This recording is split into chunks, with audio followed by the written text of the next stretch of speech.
2023. It is a couple of minutes past the hour of 9 a.m. Now today is the day that we've been waiting for in regards to have a discussion about the plight of vulnerable people in Uganda. Definitely we'll be looking at human rights and by far also touching the other aspects that surround their well-being in Uganda, and of course for them who are not in position to assist themselves naturally. We'll be getting into understanding what vulnerability means, what human rights means, where they meet, and where they have had challenges up till today. Now, we'll also be hosting a couple of guests in regard to that same discussion. But major for us, and who will be opening up, our no better choice for us to open up this beautiful dialogue, is the chairperson of the Uganda Human Rights Commission, that is Honorable.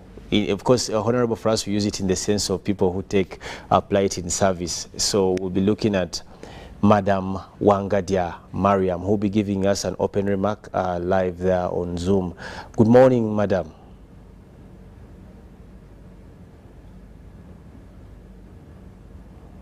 Good morning. How are you? Good. Panelists from the Ministry of Gender, Labour and Social Development, NODIPO, Help Age International, and Uganda Human Rights Commission, distinguished participants in your respective capacities, the moderator and management of UBC Television, ladies and gentlemen, I welcome you all to this dialogue on the rights of vulnerable persons. Thank you for your time and commitment to contribute to the fulfillment of human rights of vulnerable persons. Thank you for supporting the Commission to execute our mandate to protect and promote human rights in Uganda. Today is just one more occasion among the innumerable activities that we have undertaken in the quest to protect the rights of vulnerable persons. We are holding this dialogue as a follow-up mechanism to our previous nationwide monitoring and fact-finding engagements in which issues impacting the enjoyment of human rights by vulnerable persons were identified and documented. One critical issue was inclusive participation in the entire planning chain and policy formulation processes regarding interventions intended to enhance respect for rights of vulnerable people. It's against that background that today's dialogue focuses on inclusive participation by vulnerable persons in matters that affect their daily operations. The other critical aspect that the Commission established was the question of marginalized disability. Today's dialogue will equally highlight the plight of marginalized disabilities in Uganda and the need to continuously enhance their inclusion in matters concerning service delivery at all levels. Marginalized disability comprises of persons living with arthritis, albinism, sickle cells, cerebral palsy, and spinal injuries, among others. This category of people are usually marginalized, yet they are not recognized as persons with disabilities, which leaves them in a more vulnerable state. This dialogue is aimed at raising awareness for both duty bearers and the rights holders so that the vulnerable people become more aware of their rights and responsibilities and be empowered with information, advocate, and defend their rights. Similarly, the duty bearers are being reminded of their constitutional obligations on human rights, which they should fulfill on behalf of their state. Consequently, our expectation is that the observance of human rights will increase as incidents of violations of the rights of vulnerable people reduce. The issues that vulnerable people continue to grapple with, such as inadequate participation in matters that affect them, stigma and discrimination, require systemic, strategic, and in some respects, even ad hoc interventions. The constitutional guarantees on equality and non-discrimination, the duty to pay special attention to vulnerable people, and the progressive policy, legal, and institutional framework that the government has put in place so far are major steps in the right direction. However, the gap between these provisions and the reality on the ground remains a matter of serious concern to us. The rights of vulnerable persons are still violated and abused, mainly due to the attitudes towards them and discrimination influenced by cultural traditions and practices that ignore their human dignity. Disempowerment, especially through lack of information, and sometimes charity interventions that are not sustainable. Sometimes it's outright impunity, lack of or inadequate enforcement of the existing protection frameworks, corruption, and other vices which have contributed to or perpetuated the violations. We are holding this dialogue today to continue the conversation on how to enhance observance of human rights that does not leave vulnerable people behind. Anyone can be vulnerable depending on the threat or risk at hand. It would be foolhardy, therefore, to think this matter only concerns those that are vulnerable right now. It is important that we approach this discussion with empathy and understanding, not only because it is our constitutional duty to protect vulnerable persons, but also because we may unknowingly be improving the situation for ourselves or our loved ones at some point in the future. Let us do what we can today to the best of our abilities when we still have the chance and means to do so. Human rights work is not only for the Uganda Human Rights Commission, but for every human being worth their name. I therefore call upon everyone listening to us today to pause and reflect on what your role is in enhancing the observance of the rights of the vulnerable people in your respective areas of operation. Every one of us has a role to play, and it should be deliberately and meaningfully done. The Commission is grateful to the government of Uganda for providing the financial support to organize this dialogue and for the strategic direction and myriad of interventions aimed at enhancing the respect for human rights of vulnerable persons in Uganda. Before I end, I wish to thank UBC for hosting this dialogue. I also commend you for your objectivity, professionalism, and adherence to ethics of journalism and communication. I have been hosted at media houses where I have been treated as a suspect, where biased opinions of the moderators have been imposed on me, where I have been lectured and generally treated with disrespect. That UBC treats your guests with respect and allows them to communicate their message to the public cannot be taken for granted. The Uganda Human Rights Commission remains committed to addressing the challenges facing observance, human rights of vulnerable people in Uganda. I look forward to receiving recommendations from this dialogue aimed at enhancing the respect of human rights for vulnerable people.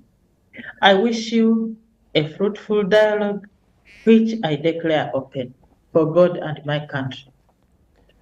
Well, thank you so much, Madam Wangadia Mariam, for that opening remark, and definitely also you did bring to light what our discussion will entirely entail. We must say that human rights are an umbrella for all of us to appreciate, as she did note, and majorly also for the vulnerable people it should be in addition. Our country, we must remember, does appreciate a number of human rights, let alone which are universal, particularly under a full chapter of the Constitution. And that will be the gist of our discussion, and it will give us direction and backbone. Now, away from the introduction remarks from Madam Wangadia Mariam, who's also the chairperson of Uganda Human Rights Commission. Now, this is the proper watchdog for human rights in the country, where matters have been handled, many of them still being handled. We also learned that a couple of months tribunals were sitting and all that, which later on, of course, we'll be getting into. But in studio with me, also other panelists who will be discussing still about the same topic of how do we enhance this whole thing of human rights in relation to vulnerable people. Now, starting from my extreme left, one gentleman from the Human Rights Commission, that is Mr. Bionabye Kamadi. Good morning, sir. Good morning, and a good morning to our viewers. You're welcome to UBC. It's a pleasure to be here. Is it your first time or your... No, it's not my first time. Okay. I've been here before. Welcome back. Thank you very much. And next to Mr. Kamadi is Madam Emily Kemigisha, who is also the country representative for Help Age International. Good morning and you're welcome, Madam. Thank you, moderator. Good morning, our viewers. It's a pleasure being here today. Welcome to UBC. Thank you so much. And just next to me is also Madam Olive Namutebi, Executive Director, Albinism Umbrella, Uganda, if I'm not mistaken. You're welcome. Thank you so much, moderator. Glad to be at UBC today. Well, of course, with these, my panelists will be touching our first half of discussion towards how do we deal with this thing they call human rights. And there's another thing called being vulnerable, Paul call it disabled, others give it very many words. Society also has its own description of all the people we will be talking about. But starting from my far, I will engage Mr. Kamadi to just give us a picture of what is this institution people call the Uganda Human Rights Commission. What is it? Is it a statutory body? What is its role, and why engage in this particular dialogue today? Thank you very much. The Uganda Human Rights Commission, like you have rightly stated, is a constitutional body mandated to protect and promote human rights in Uganda. It was established against the backdrop of human rights violations in Uganda, and charged with the responsibility to ensure that human rights are protected and mandated, protected and promoted. And it is established under Article 51 of the Constitution of the Republic of Uganda. Its functions are spelled out under Article 52 of the Constitution, but majorly it is mandated to receive and investigate complaints of human rights violations, monitor the state of human rights in Uganda, and also conduct human rights education, awareness, then compile a report on the state of human rights in Uganda to Parliament every year. But it is also mandated to prepare and also publish periodic reports. So in so doing, our being here today is largely to create awareness in line with that constitutional mandate and Article 52. But the awareness we create is about people knowing their rights, demanding for them, how they should claim for their rights, and also in case their rights are violated to get redress. So our being here today is aimed at highlighting the plight of the vulnerable people in Uganda, get to know the achievements made, what are the challenges, and what should be the way forward. That's why you see this discussion is being supported by a number of actors. Help Age International, they deal with the rights of the elderly. We have Albinism Umbrella to speak from that angle. In her opening remarks, the chairperson of the commission talked about marginalized disability. She will be telling us more about the plight of the people living with albinism in Uganda. Then we have Ministry of Gender, Labour and Social Development. that will be joining us in the next round of discussions. We have NUDIPU, National Union for Disabled Persons in Uganda. You know very well what it does. And then my colleague from the Uganda Human Rights Commission will also be here, speaking more to the mandate of the Commission and the interplay and interface with all actors. Okay. Yeah. Having given us that background in relation to also giving frame to our discussion, where we shall majorly be talking about disability or vulnerability of a particular group of Ugandans, and that's where I want to start the discussion. And I'll give the same opportunity to you, Mr. Kamadi, before I come to the other panelists. There's a definition that is quite stretched lately, biologically, physically, mentally. This thing they call vulnerability. Who is vulnerable? And what qualifies someone to be vulnerable? What are the yardsticks we give? This could give us a good springboard for our discussion. Thank you very much. Vulnerability is it can be looked at various levels. I wouldn't want to give an academic definition. I want to real life. Yes, real life experience. It is a state of being powerless, a state of being weak, a state of being voiceless by virtue of what you are or the situation you find yourself in. Vulnerability is not homogeneous, you know. Like the chairperson mentioned at the beginning, you might be not vulnerable today, and tomorrow you find yourself in a category of vulnerable people. Yeah.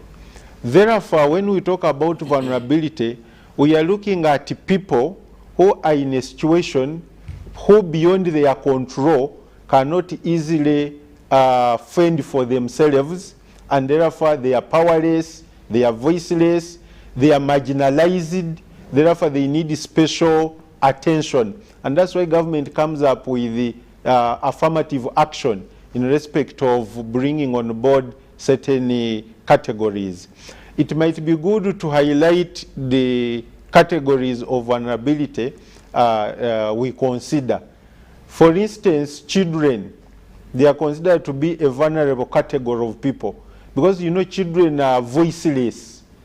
They don't decide on their own.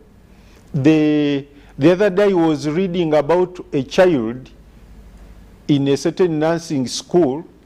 You know, children, we are talking about 18 years and below. So even at 16, 17, one who is a child in Uganda here. The parent had gone to check on her daughter, only to find that the daughter had been removed from the school 2 months ago and was somewhere in Nansana, in somebody's home. Actually, this was a message by the police spokesperson at the beginning of this week. That is the kind of vulnerability we are talking about. Somebody who cannot decide on his or her own and therefore needs attention and special help. Okay. So we have children. We have people living with disabilities. Yes. On account of physical disability, mental disability, and other forms of disability. The situation they find themselves in is a little bit different from those who don't have disabilities. As we shall be discussing later, those of us who may not be having disabilities, sometimes we don't think about those people living with disabilities. For instance, there is an outcry in the country at certain service centers. For instance, hospitals, health centers, courts of law, and other government offices when it comes to accessing those premises. Okay, I don't know if UBC you are any better here, but that is an issue we shall discuss. Okay. Yeah. Having given us a picture of what disability, what qualifies to be disability, and definitely also vulnerable, I want to come to Madam Emily Kemigisha. Is age a disability, or is someone vulnerable when they are old? Good question. Should we be worried of aging? Yes. Probably. Thank you so much, moderator. I want to say that aging or age is a process, really. And this is a category of vulnerability, like my colleague was saying, that we cannot actually run away from. If you're lucky. Okay. We all want to live longer, but we are always... Age was a blessing. Yes. The books. We should be looking at age as a blessing. Yes. But not really getting afraid of age. And no wonder people keep hiding their age because of the situation, because of the vulnerability that age puts you into, especially in Africa and specifically in Uganda. When you get older, you're looked at as more of a liability, which shouldn't be the case. Maybe for the interest of our viewers, I want to say that the definition of an older person in Uganda and in many countries is someone who is aged 60 and above. So when you have clocked 60 and above, you are categorized as an older person. And if we all look back in our families, in our communities, we have these people. And there is always a situation that comes in. For example, when you talk about health, you know, as we age, our immunity system gets weaker. It is more like the tear and wear method, or what can I say? It is a tear and wear approach, I should call it, so to speak. As you get older, you get weaker. Your body is no longer able to fight the diseases, is no longer able to fight and resist all the diseases that you used to fight, for example. So you will notice that at 60, people begin to fall sick more often. The level of exposure to yes. any liabilities yes. We have so many people with a high blood pressure. We have many older persons that are battling with cancer. We have a very high percentage of older persons that are diabetic. Okay, and we know what our health system is like in Uganda. Okay, so that already puts you at a risk and in a vulnerable situation. Yes. But also remember that as you get older, your opportunities of earning diminish. Absolutely. In most cases, when you clock 60, you're forced to retire if you've been in formal employment. Okay. But even those in the informal sector, you're not as strong enough to do the farming, for example. We know that a majority of us, yes, you're not able to dig a bigger chunk of land like you used to do when you are actually younger. Okay, so that makes you even more vulnerable to financial stamina, so to speak. Sure. You do not have a job. You are not able to do as much, to run around, you know, and get yourself some income. But also, the responsibilities at that time also increase. You'll find that in most cases, the older persons are the ones looking after many other categories of vulnerable people. In a normal setting of an older person's headed household, you're going to find a child, a vulnerable child. In most cases, the orphans. As a matter of fact, 63% of the orphans and vulnerable children in Uganda live with their old. Are under the care of older persons. In most cases, grandparents. What's the cause of that, Madam Kelmugisha? What would be the cause of that? I think the cause of this is really... The statistics are quite worrying. Yes, they are worrying. What could be the cause? One is the fact that the orphans, you know, okay, for some time it is the whole issue of HIV and AIDS, you know. Most of the parents, when they die, then the children are left to the grandparents. That is one. But also there's another issue that is coming up. I would call it irresponsible adults. We come to Kampala, play your games, somehow you have a child. When there's a misunderstanding with the family or the couple, then you take the child home. And that wouldn't be a very big problem because, yes, as older persons, you have very big responsibilities and roles, and they actually enjoy supporting the vulnerable orphans. But the problem is that support that comes. You send a child home, but you have not sent any support. Remember, the older person is not working. The older person doesn't have enough energy to dig. So that means the dependency burden is becoming so high. And as a matter of fact, when you interact with older persons, their biggest challenge, their burden, their biggest fear factor is the vulnerable children they're taking care of. Okay. Even when you talk about the social pension, the little money they get, the big percentage of it goes to scholastic materials, goes to medical bills for children. Of these young ones. Of the young children. Because they can't take care of themselves, Yes. but now you're putting more Yes, burden. already they are struggling themselves, and then you've added another burden of the children. So today, as we discuss relating to the rights of vulnerable persons, these situations we are trying to put to light today in this dialogue is to also create awareness to our viewers, to the country entirely, so that we know how to deal with these challenges when they manifest before our eyes. We also will remind you that some of these things that are discussed here are not in the vacuum. These are the realities of where we live. When our colleagues here talk about things like throwing kids, actually some people just dump these children to the villages and they never know, as she said. Absolutely. And now I want to come to Madame Namutebi here. Albinism. The realities that are faced with the people, and I don't want to say suffer, because I don't know if it is probably until you give us more light about it. Maybe shed some light. What is albinism? Thank you so much, moderator, and you began it well.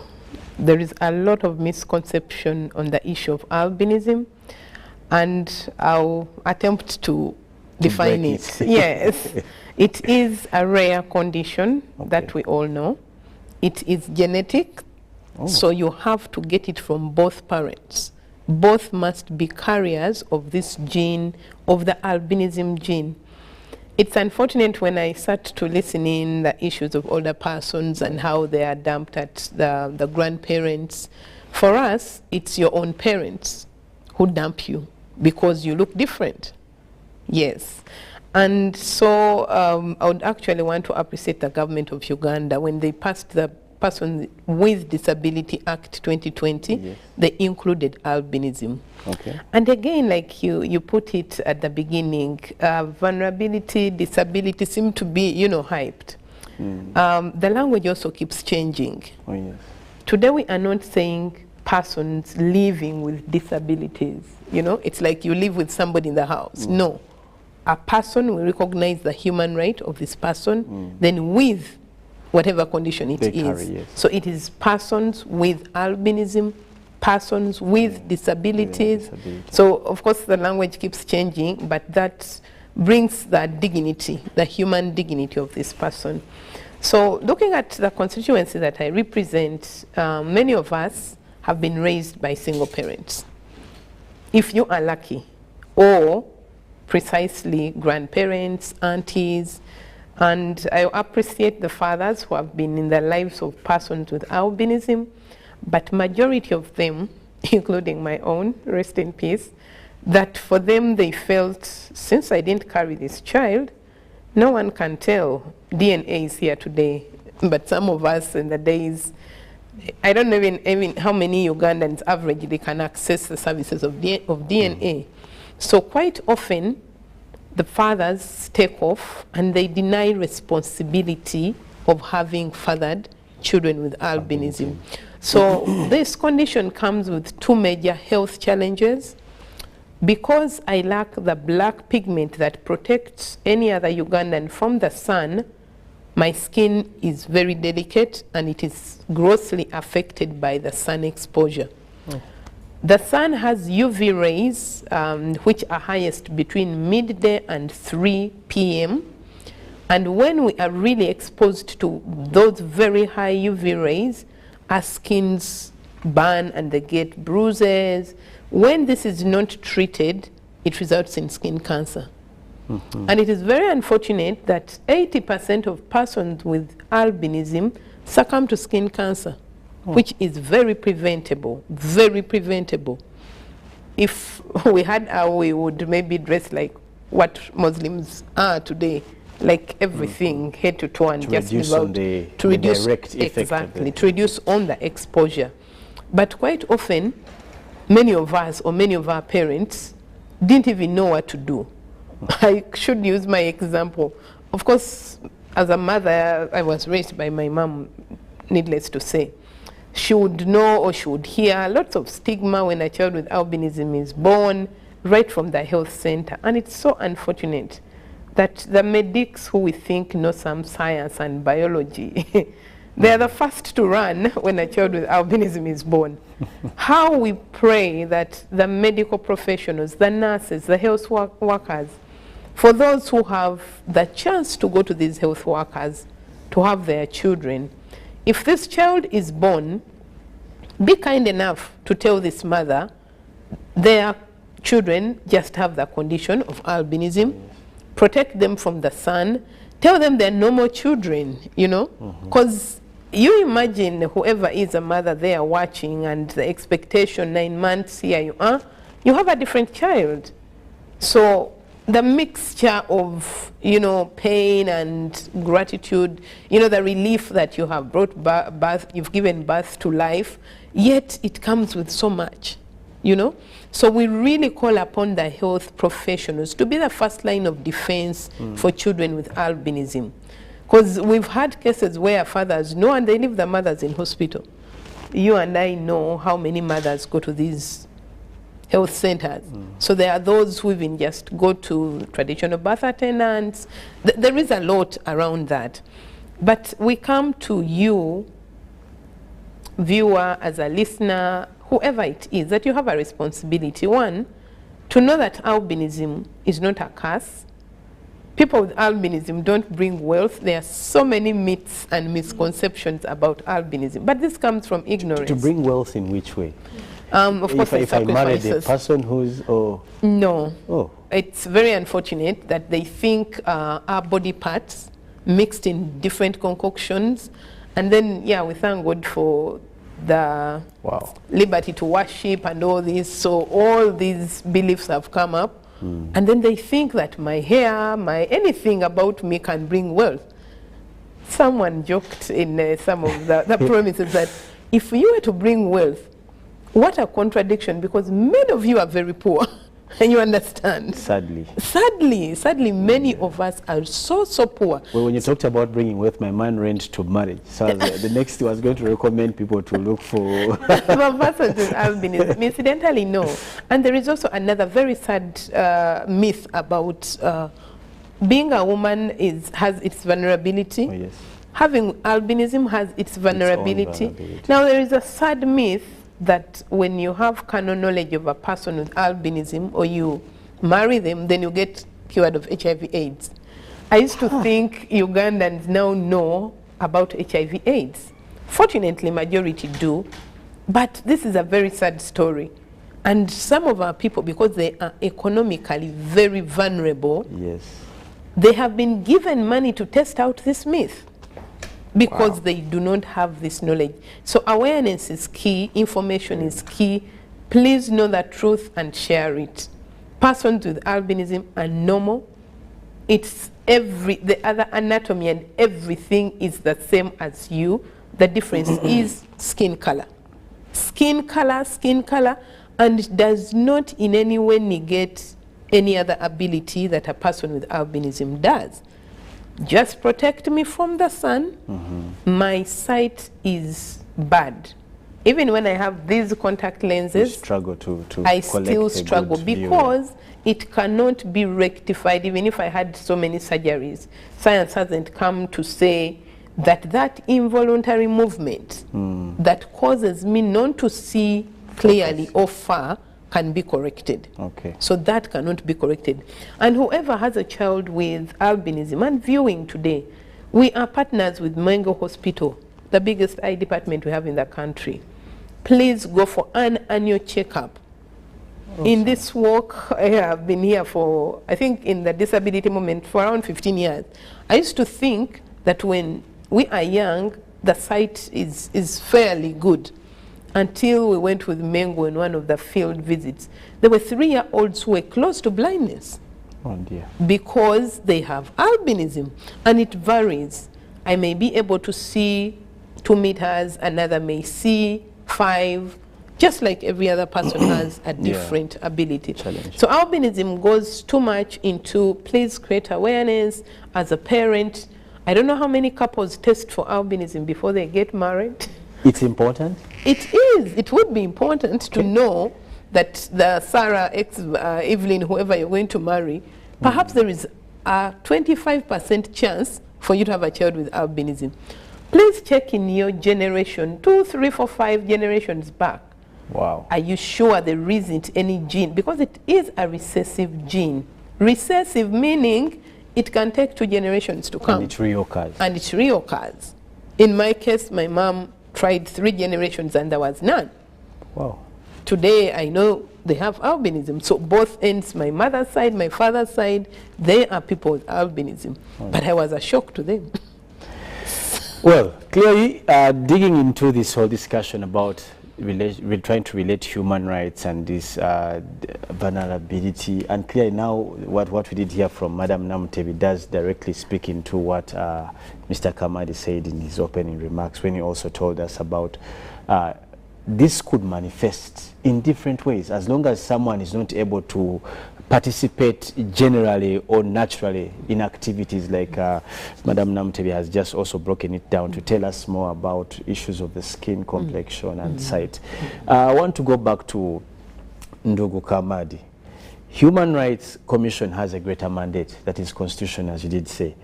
And what is the meeting point of the commission in rectifying the challenges that Madam Emily gave us here in relation to the vulnerable people, the exposure they get when they grow, and now also having listened to Ms. Namutebi here, giving us a greater appreciation of albinism and the challenges they face.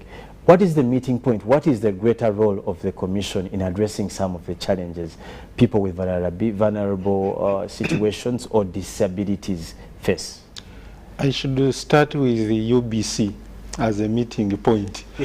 This, we are at it here. Absolutely. Yeah, we are at it here.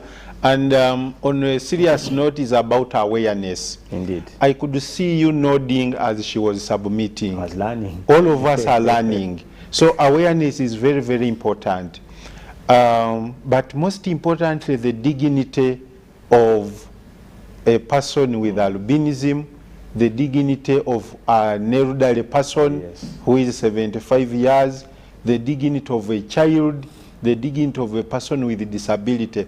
Because human rights is about human dignity. Yes. Now, going back to the meeting point, there are so many meeting points. In the protection and promotion of human rights, major attention is paid to the most vulnerable persons, the most disadvantaged, which resonates well with the Sustainable Development, the Agenda 2030 catchword, leaving no one behind. Oh, yes. It is important to look at the people who are disadvantaged in society, and when you are programming, policy making, any intervention, developmental and otherwise, you must pay special attention to this category of people. And at the commission, we have a vulnerable persons unit. Okay. Yeah, that speaks to the issue you have raised. Yes, the mandate is broad, but the commission deemed it necessary to have a special unit that is charged 24/7 with looking at the plight of the vulnerable persons in Uganda. In so doing, we have a number of interventions that looks at sensitization, like we are doing here in this dialogue, partly, but we also monitor the rights of the various vulnerable persons in Uganda, persons with albinism, rights of the elderly, suspects are vulnerable persons in prisons, refugees are vulnerable persons, Oh, yes. Women, some women, if you like, are vulnerable persons, and therefore we... I saw Madam Emily laughing, and Ms. Namutebi, you may want to explain some in the sense of You know, I told you vulnerability at the beginning is about being voiceless, powerlessness, inability to fend for Express yourself. naturally. Aha. But you know, Madam Namutebi here, she may not fall in that category. That's why I'm careful to say some women. And I said vulnerability is not homogeneous. But I also wanted to say vulnerability is beyond an individual. It could be a society as a whole. It could be an ethnic group. It could be a community that is susceptible to vulnerability. But going back to that meeting point, we also receive complaints of human rights violations. That is another meeting point of from persons with from vulnerable persons. Yeah, yeah. So we receive those complaints and process them accordingly in order to ensure that they have redress. But we also go ahead to review legislation that is coming up in Parliament to ensure that they are human rights based compliant in order to ensure that the rights of the vulnerable persons are taken care of. It's very, very important because in the planning process and budgeting, it is important to capture the needs of the vulnerable persons in order for them to receive the services they desire. Okay. So that is part of the meeting point. Okay. Yeah. Now, having said that, and as we did also say in the beginning of this dialogue, electronic dialogue, that we are also, in as much as we want to highlight the challenges, give the true situation, we also want to forge a way forward. And that is how I want to come to Madam Kemingisha here. With the aged people, most recently we saw they have a vote in Parliament. I think they have a representative where they got someone to represent them. Gladly, most recently they have been getting a few remuneration. I don't know if it's remuneration or grants or which you will throw light to. Kindly help us understand some of the interventions that have been put in place to assist this vulnerability that is carried by age. Are there some interventions, both government and private, that we see towards assisting this group of people? Thank you so much, moderator. Yes, I want to start by commending the government of Uganda because they have taken really big strides in ensuring that the rights of older persons are really respected in the country. When I compare Uganda with other African countries, I think we have moved a step. We are better than many people, although there are also many other countries that are far much better than us. So there's still room for improvement, and we can still put our heads together. We can still support each other to ensure that the rights of older persons are protected. I know the person from the Ministry of Health will be in a better position to explain what the government has put in place. But like you rightly said, yes, we have now representation, and all these things have not really just come. No. They've come through advocacy, they've come through raising awareness like this, and for people to appreciate the fact that aging is a process and older persons are a category of people that we should be talking about. And like I had said before, this is where we are all candidates of older persons category, and we all want to get there. So we want to do our best as different stakeholders to make it a safe place, so that when we finally land, then it is a safer landing position for us. And it is important for us to know that the aging population is growing. And as a matter of fact, by 2050, we will have more older persons than the children we have today. And this is already indicated in other developed countries. You'll find that the demographic graph is different from what it is here now. Here, we have more of the youth and children and fewer older persons. But this is going to change because of the improving health systems and all these good things that are coming up. Now, this chunk of the youth that are between 0 to 35 years, in the next 20 years, 30 years, they are going to be older persons. So what are we going to do? We need to put systems in place so that we are not firefighting. You know, now in Uganda we have this crisis of the youth. But now when they transit to older persons, is it when we are going to start panicking and planning as a country to address issues of older persons, because there will be more. It is high time that we started now, and I know it is the sole responsibility of the government really to take care of the citizens. But as other stakeholders, we also have a role to play. As civil society organizations, we have also tried our best to ensure that we support our older persons. One, in raising awareness. Awareness is being raised at grassroots, and it is important that older persons also form social groups, so to speak, because then when they are in groups, they are able to get enough information. They are able also to address issues of isolation and loneliness, and by the way, that is a very, very key issue that comes with age, you know. Now we are able to, you know, catch up with each other. You can visit a friend when you want. You can take me out. I can take you out. But time is going to come at 75 when we are not able to do that. And also the friends will be fewer because, you know, the death rates will be high. So, and in most cases, people want to say, okay, when we retire, we go to the village. But where is the, do you have social capital there? Do you have the friends there, the cliques there? So a lot of older persons are struggling with loneliness, and that kills them faster. Related to that, before I come to Ms. Namutebi, there's a contradiction when it comes to assisting the aged in particular, and how they're exposed to vulnerability. Is it, should it be a government-led agreement, discussion, or a private-led discussion?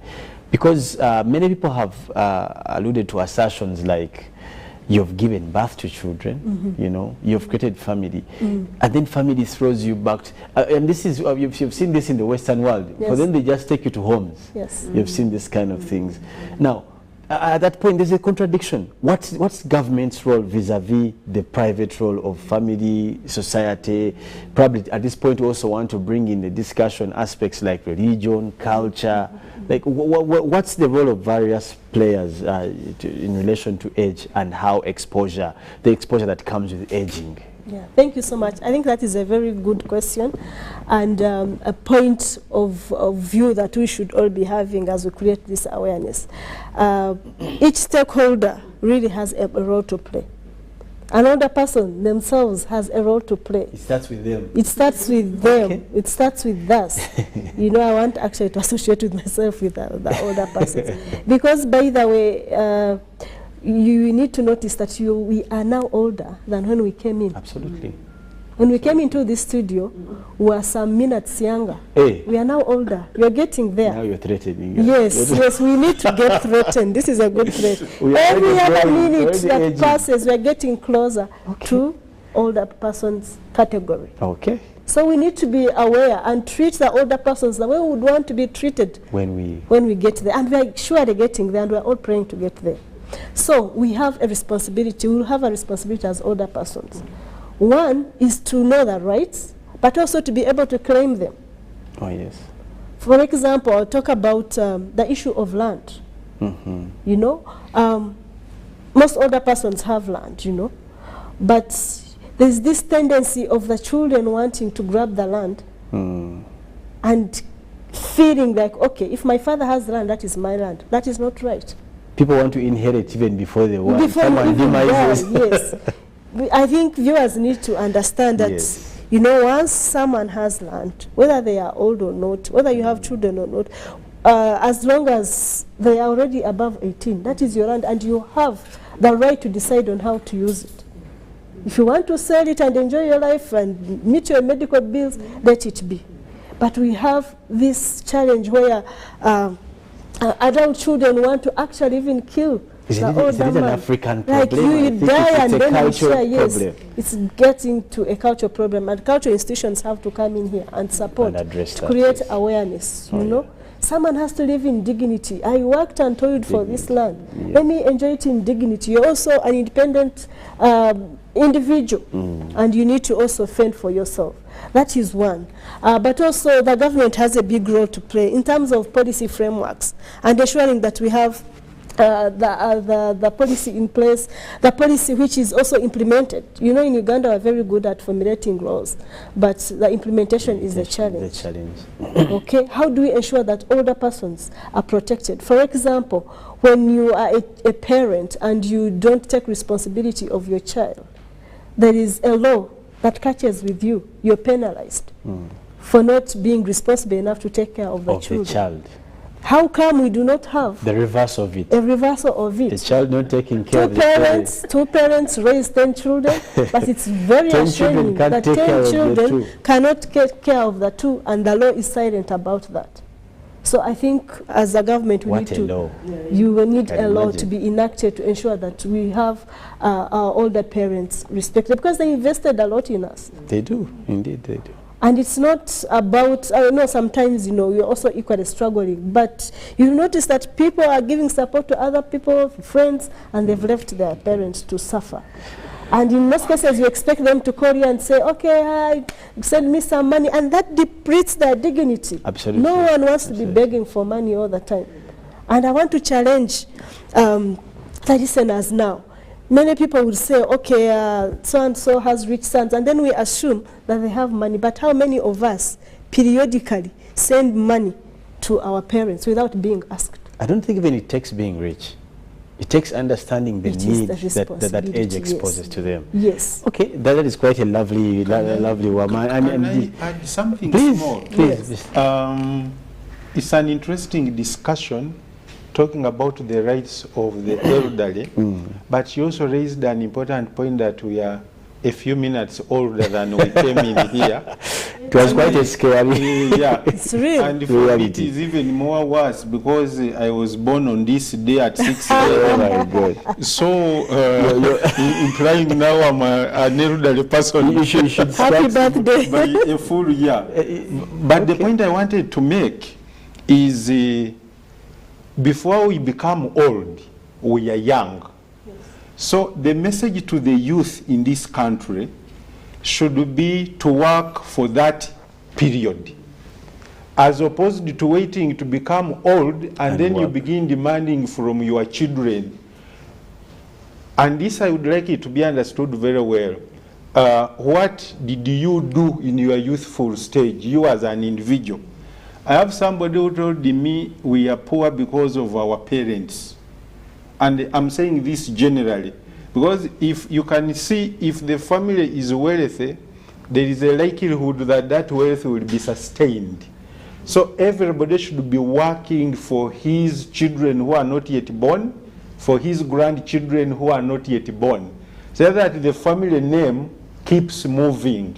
Yes, it is important if I'm elderly like me today to ask my children for help, but at some point, my children should also be able to find, they should manage something small I've put in place in order to help me with ABCD. So the cycle of poverty becomes vicious if we as in the youthful stage, we don't plan for our old age. Okay. That is what we call sustainable development.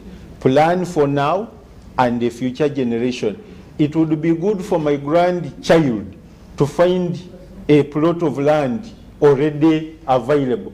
Then my grandchild will also plan for his children and grandchildren.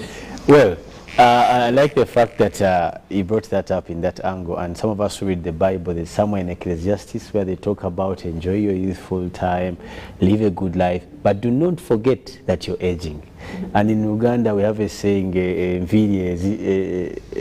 nzirugavu zezikolera enjeru.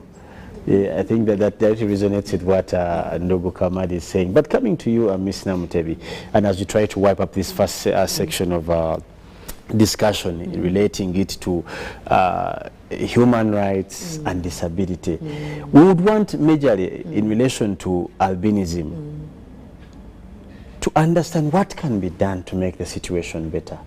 The Human Rights Commission is listening, the government is listening, Ugandans are listening. We all want to be part of the solution, okay? Because as you did say earlier, this is not a choice. Someone, you see, that's it, like unluckily, we never get to tick choose, yeah. score at me when I'm... So this, that we are faced with the challenge of albinism, what can be done? Before that, what has been done? Then we can also see what can be added to what's been done. Thank you again, moderator. And indeed, what has been done is a good note to begin with. Absolutely. It's not all bad. You know, we can lament from morning to evening, but like I said, first and foremost, we want to appreciate the People with Disability Act 2020 that included albinism. Yes. Tick. That box is awesome. Really a big tick, awesome. And to the government. The other big milestone that we celebrate with my commissioner being here, Ministry of Gender, they spearheaded government domesticating an African plan of action for persons with albinism. Oh. So we are the third country in Africa to bring it home for persons with albinism. We've dubbed it the NAP, National Action Plan for persons with albinism. Okay. Now this is like the constitution, and again it took a lot of advocacy, because trust me, the ministry has all these other papers and documents. There is of course a policy document for people with disabilities, but that did not bring out albinism. So they listened to us, and now we have it. This NAP has everybody included. You have a role to play, each one of us. We talked of refugees. Uganda, we know how many we host. Indeed. And interestingly, we have a very big number of refugees with albinism. Ramwanja, Chaka, you know, that side of the DRC. Went to the north. I think there the genes are not very concentrated from Sudan. Yeah, Bidi, they don't have any person with albinism. But down in the western, quite a number from DRC. The awareness we have done, and I will also speak from albinism umbrella side. Organizations are there, we are there. Some of you could have seen us up to Parliament, the 10th Parliament. We were glad to have been there for their fundraising works. They used to have an annual week where the person meets the Parliament, and albinism took the flag for the 4 years that they did it. So that was awesome awareness. How I pray the 11th Parliament would also listen in and carry this flag forward. Two, having two big issues for me are fundamental. We have done some steps, working with the Ministry of Health, working with the Ministry of Education, because I am convinced that without education as a foundation, I know I will not be here for starters. So we know that education is very paramount for each child, so to speak, but most especially for those who are vulnerable. Children with albinism, like I said, have an issue with the vision. In our UPE schools, and I will talk as basic as that, because we are poor, but there is a government opportunity to go to UPE, yes. And we encourage our parents to do so. But these numbers are quite big. We are only asking you, that teacher, that DEO, special needs, greetings from the Ministry of Education. We have had this debate that can we have these learners put to the front of the class so that they can see, because many drop out. I've had different people say, I'm guilty, I teased a child out of school, and these are 4-year-olds, 5-year-olds. You want to touch, to pinch, is your blood red? And we're only saying, can we create a safe environment for them to learn? You and me have a right to education, so because I'm different, I should not be denied this right. Secondly, the health system. We're not going to fix all the problems in the health sector, but we are saying, if this mother has come, as a woman, I have a right to give birth. I have a, okay, because I'm looking at myself at birth, yes, I am here, I didn't choose, but now I can also want to have a child. You go to these health centers, the health workers don't want to touch you. You are different, they'll serve everybody else and then get you last, you know? Okay. You come in the hospital at 8 a.m. At 2 p.m. is when they think they will touch you and let you go, or there is no Panadol, whatever. And we are saying it is only simple that you give us that service, give us that same treatment. So there is a lot that we can do. You and me can change this life. Okay.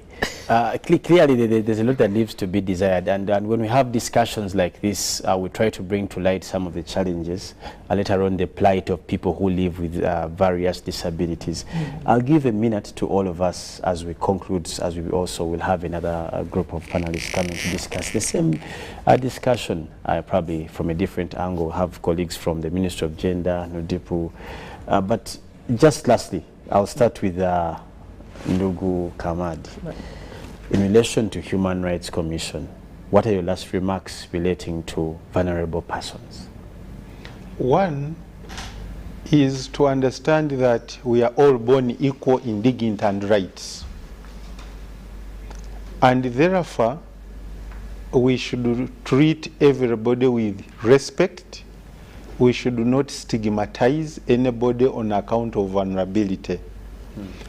And human rights starts with the mindset change, attitude, behavioral change.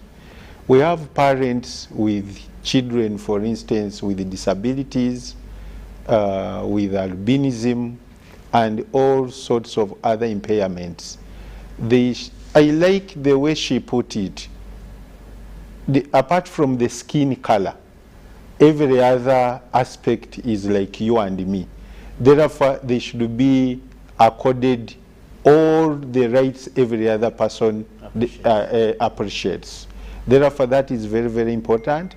But also, from the perspective of the UHRC, is for us, we shall continue with the awareness, but we also call upon those who have listened to us and before to put in more effort in ensuring that the rights of the vulnerable persons are respected across the board.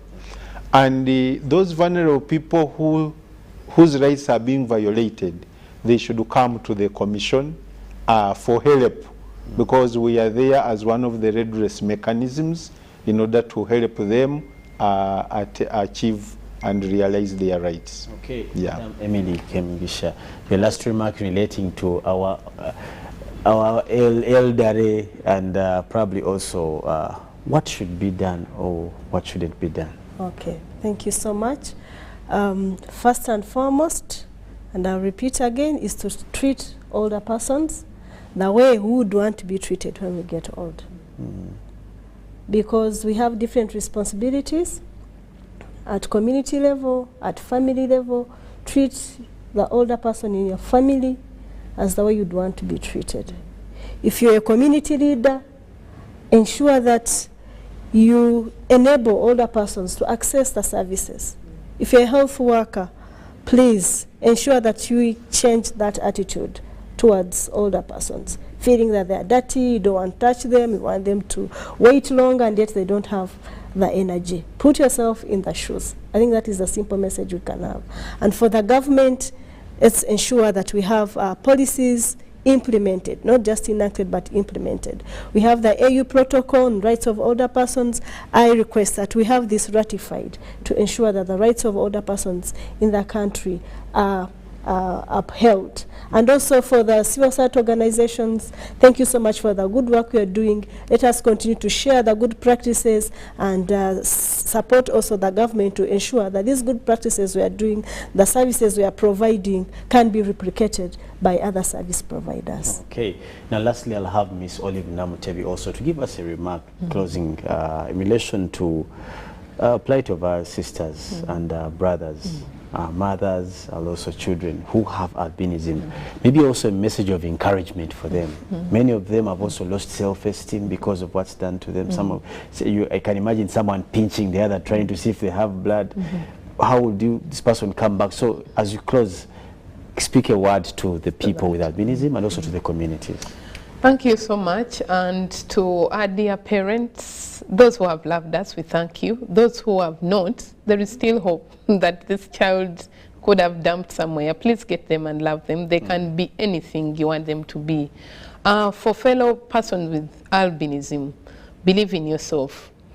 I believe this could be my mantra, that when I love myself, then there is some air about love that I emanate. But if you do self-neglect and you don't look down on yourself, not everything they tell you is true, and discern not to just weigh down yourself with all the negativity in the society where we live. I end by asking each of us, there is a national action plan, please support it. Albinism Umbrella has enough copies in hard copy, we will send you. But one of the big things is creating awareness. So you have known the truth that albinism is not anything but a skin disorder, so to speak. It is only a skin condition. Know this truth and pass it on. And I will again say, especially the Ministry of Health, please put sunscreens on the essential drug list, because it's a long debate that we have had, advocacy. They provide ARVs to persons with HIV/AIDS. Yes. We're saying this is a condition that we have to live with. There is no medical remedy of changing my skin color.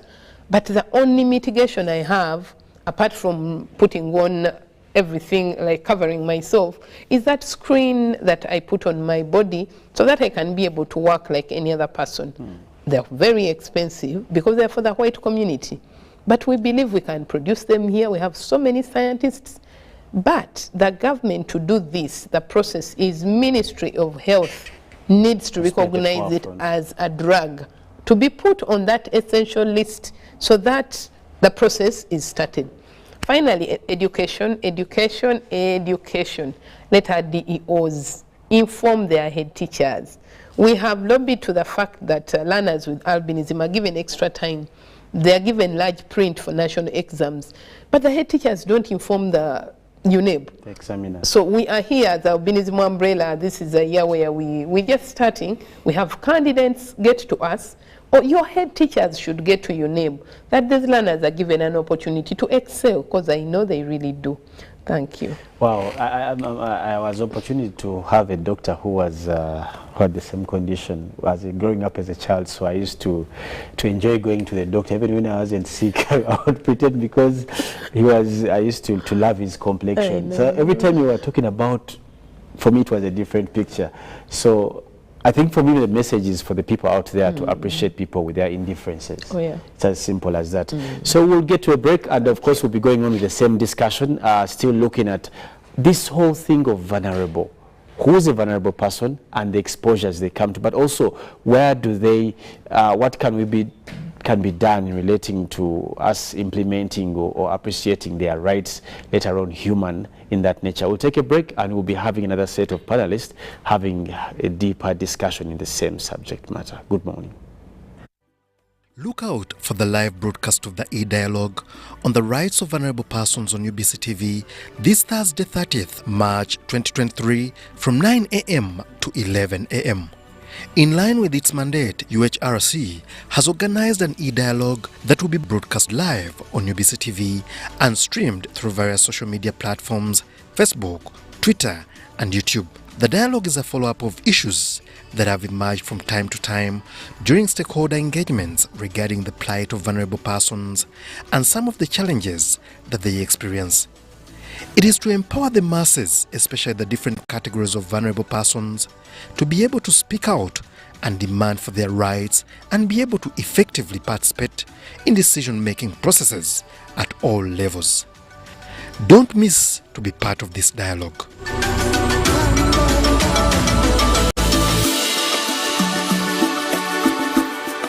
Pick of the day on UBC.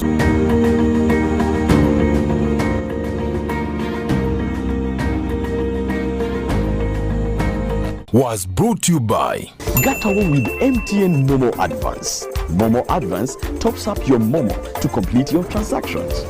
Dial *165*5*3# to apply. MTN Momo Advance is always available when you need it. UBC is the national public broadcaster. We educate, inform, entertain, and inspire our audiences. You can watch us on free-to-air channel 001, DSTV channel 282, GoTV channel 371, Star Times channel 201, Zuku TV channel 20, and Azam TV channel 350. Even when your subscription expires, you can still watch UBC for free on your pay TV platforms.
This week on UBC. Why are we in the wild? Basically, we are in the wild because we need to view nature and wildlife. They used to call them tortoise, but it's not tortoise. We do carry out activities, the game drive, the safari walks, and the boat cruise. Whenever we have any activity or a game drive, we normally have a sundowner. We go and set our table or our bar outside, then we enjoy the drink.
One-on-one with Michael Jordan Lukomwa. A weekly face-to-face conversation focusing on accountability, inspiration, information, and sensitization of the public from the various sources such as inspirational profiles. Having a disability is not inability. Professional guidance. There is no special antiretroviral therapy that is given specifically for discordant couples. And of course, politics. Don't you see anywhere that you would give a credit in the fight against COVID?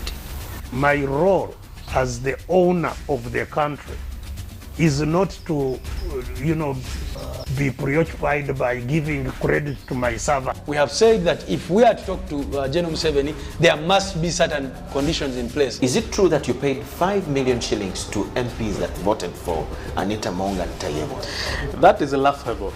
Why would we pay when we have nominated them as SEC? Every party has been represented in Uganda's parliament for 10 years. We only by one MP, you yourself and my daughter, Susan. Every Friday 9 p.m. it's One-on-One with Michael Jordan Lukomwa on UBC TV, inspiring Uganda. Look out for the live broadcast of the e-dialogue on the rights of vulnerable persons on UBC TV this Thursday 30th March 2023 from 9 a.m. to 11 a.m. In line with its mandate, UHRC has organized an e-dialogue that will be broadcast live on UBC TV and streamed through various social media platforms, Facebook, Twitter, and YouTube. The dialogue is a follow-up of issues that have emerged from time to time during stakeholder engagements regarding the plight of vulnerable persons and some of the challenges that they experience. It is to empower the masses, especially the different categories of vulnerable persons, to be able to speak out and demand for their rights and be able to effectively participate in decision-making processes at all levels. Don't miss to be part of this dialogue.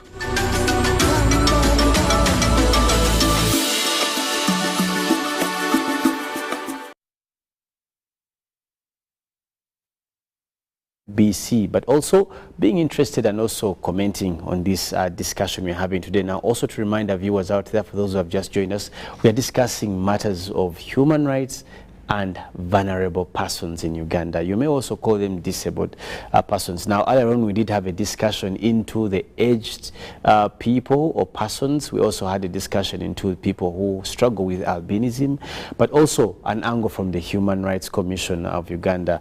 But also still relating to the same discussion, we will have to shift gears with a new team of panelists who will also be adding volumes onto the same discussion. And I will also first have to introduce my guests as panelists again. That is from the extreme left, Mr. Odra Dennis, who's also Manager Policy and Rights in NUDIPO. Good morning, sir. You're welcome. Good morning. Thank you. How are you? I'm okay. How are you? How is NUDIPO? NUDIPO is good. I used to use the calendar for covering my books. At least I remember NUDIPO very well as a young man. So when I heard the word NUDIPO, that came in my mind. I remember we used to get old calendars. So at least I'm familiar. Not only calendars, but many things. Okay, how is the institution there? Thank you. NUDIPO is well. Okay. And also thanks to the viewers who are really viewing our dialogue meetings. Okay. And welcome to this dialogue, at least. But also, just next to Mr. Dennis there, we have Madame Ajambo Emily, the Assistant Commissioner, Disability and Elderly. Good morning, Madam. Good morning. Good morning, our viewers. Welcome to UBC. Thank you. You're welcome also to this dialogue. You have a lot of questions and things to answer when it comes to our judges. Yeah, it's good opportunity for us to tell them and address them on what is supposed to be addressed. Okay. And lastly, we have Miss Ruth Sechindi, if I'm not mistaken. Yes. Yes, also who she is the Director Monitoring and Inspections, Uganda Human Rights Commission. You're welcome, Madam. Thank you, and good morning, viewers. It's good to have you. Thank you for having us. And I'll start with you here before I go to the other colleagues. You're the people in the field, I'm assuming, the people who try to understand what is being done, if there are projects, maybe how they are being done, what basically goes on. I'm assuming you're the people who would be the right people to tell us the true challenges that are faced with people with disabilities. And we can look at the various disabilities. One of your colleagues, Mr. Kamadi, gave quite a broad appreciation of the disabilities of persons who are vulnerable. But when you come to Uganda today, it starts with the wording. When you find someone with a mental disability, call them abalalu. You find someone omulema atesobola, or you can imagine someone called ateso. You know, what is the reality in the field as you do this monitoring and the inspections? What is the reality that faces people with disabilities or who are vulnerable in the field out there? Thank you. The Uganda Human Rights Commission has the mandate of monitoring the human rights situation in Uganda. And we also inspect places of detention and other things. But when it comes to disability and vulnerability, there are different categories of disability, and like my colleague previously indicated, we have intellectual disability, the learning disability, the visual disability. So there are different disabilities, whether it's people with Down syndrome, autistic people, persons with physical disability, whether, you know, in many cases people look at the physical disability, but disability is a spectrum, and it's not homogeneous. So because of that, we look at many aspects, and I'll also indicate the findings as you have requested. When it comes to older persons, we have found that many older persons, you know, Uganda's life expectancy in the 1980s was 40. By 2020, I think that is the last statistic, it was 62.4. That means the life expectancy, every Ugandan is expected to get to the age of 62 plus, you know, in there. And remember, the retirement age is 60. So that means as technology comes up, as medical innovations come up, people are living older or are starting to live older. People are learning how to have healthy diets and all these things to have, you know, a longer life. Now, that aging comes with challenges. Ordinarily, your body wears out and everything else stops growing apart from your ears. Now, and that's why you find old men and old women have big ears. Now, there is stigma, yes, there is stigma around age. And many people perceive the elderly as people who do not have choices. They cannot make their choices. People who do not understand. People who are ignorant, and yet they know exactly what is happening.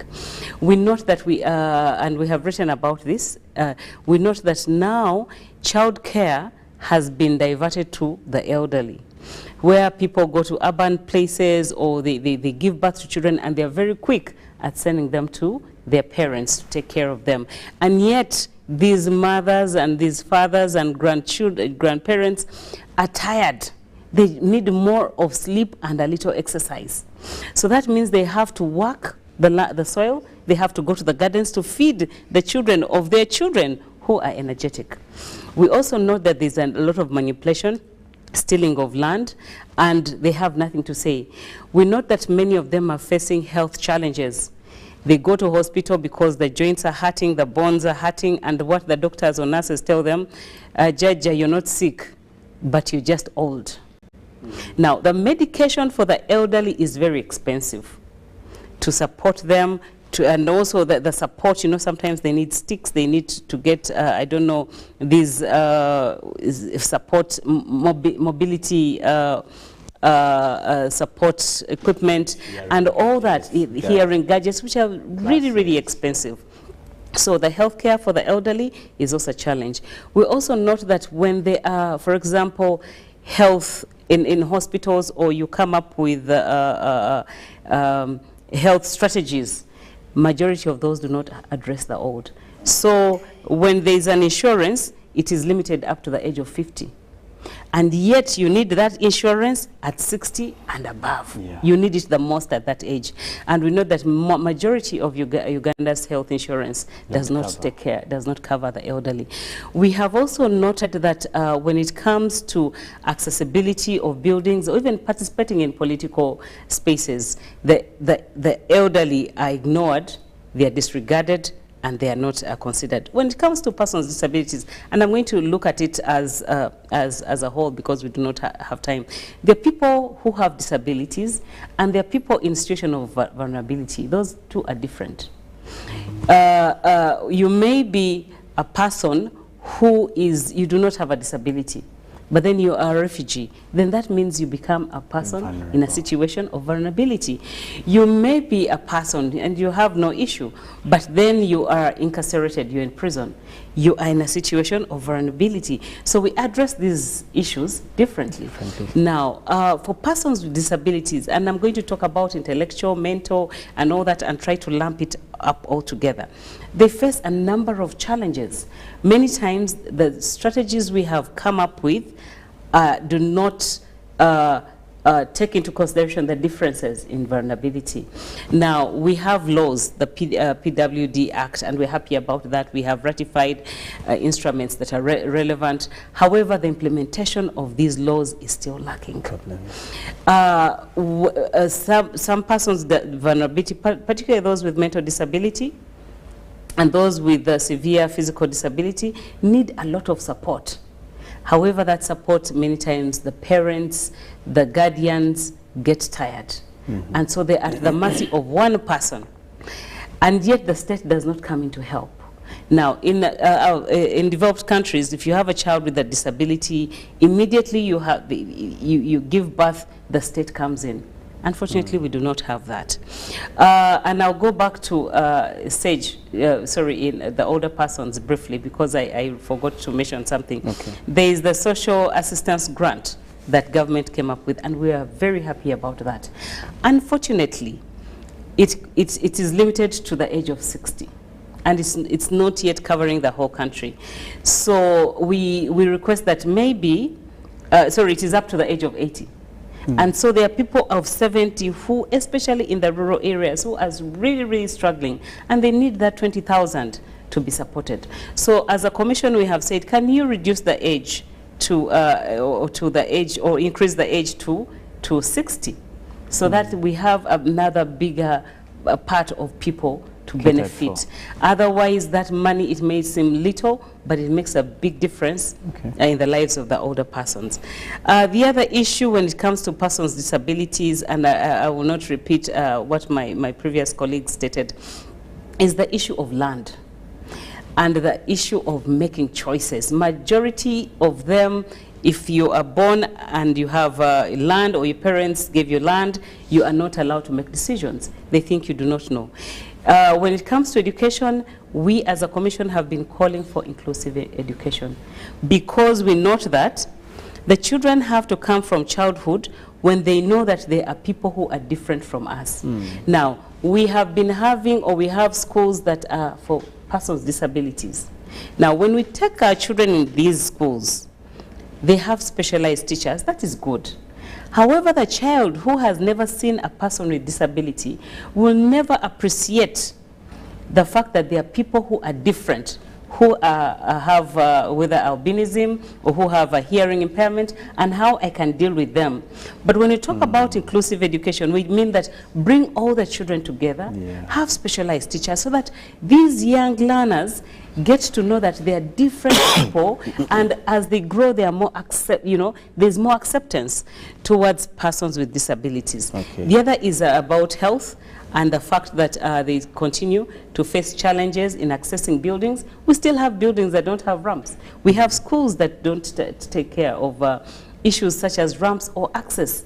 Now, even university, Makerere University, they lack facilities to help children or students with hearing impairment, the hearing aid, or even going to the library. They need big magnifying glasses, those with visual, who have partial, who have partial blindness. They need a big magnifying glasses to be able to read a book. All these issues are not there. So I will stop there, and then let my colleagues speak. Well, thank you so much, Ms. Ruth. And you brought to light something that quite interesting. I hadn't ever thought of, where you talk about why are we putting these kids separate? Because at the end of the day, they are going to live in the same society. Isn't this a challenge? Maybe also that will comment later. But I want to stretch just next to you, to Madam Ajiambo, the Assistant Commissioner, Disability and the Elderly. I have learned consistently that disability is not inability. And that's my point of engagement with you. How does the ministry, in its capacity as the mother of all these other umbrellas, these other institutions that try to assist, implement this? How is it trying to implement this thing called disability, not being inability? Because as Madam Ruth here did bring out the contrast between vulnerability and disability, how has the ministry, in its own different programs and forums, addressed the need to apprise this aspect of being unable for the people who are actually disabled? Yes, thank you very much. Moderator, allow me first to educate and inform the country, please, that the Persons with Disabilities Act under Schedule 3 stipulates the categories of disability. And we do have physical disability. That one can encompass those who do not have limbs caused by cerebral palsy. We also have hearing disability, where people are unable to hear and listen.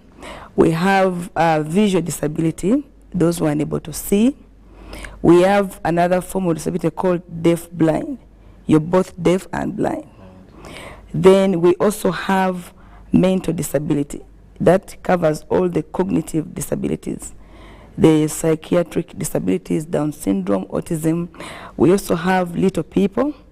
I think you've seen some people who are quite small, yet they are mature persons. But we also have albinism, as this previous speaker talked about. It was a new addition.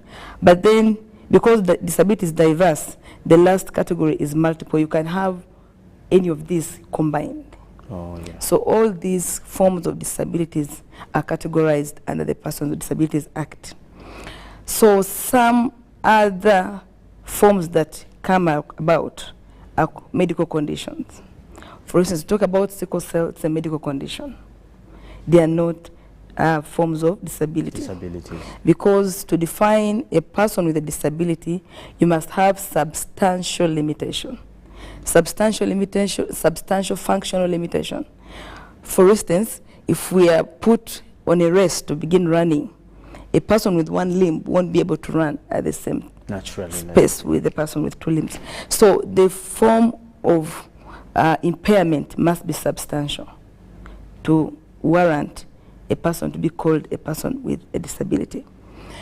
As government, disability has been recognized since time immemorial, even within our Act, Article 35 of the, within the Constitution, Article 35 of the Constitution talks about the rights of persons with disabilities and gives responsibilities to government to ensure that persons with disabilities are not discriminated. They are able to access every service as others. Because first of all, before they are people and they have fundamental human rights, which are inherent. And as a result, government still has affirmative action that they give towards persons with disabilities because they are one of the vulnerable groups that we work with as the ministry.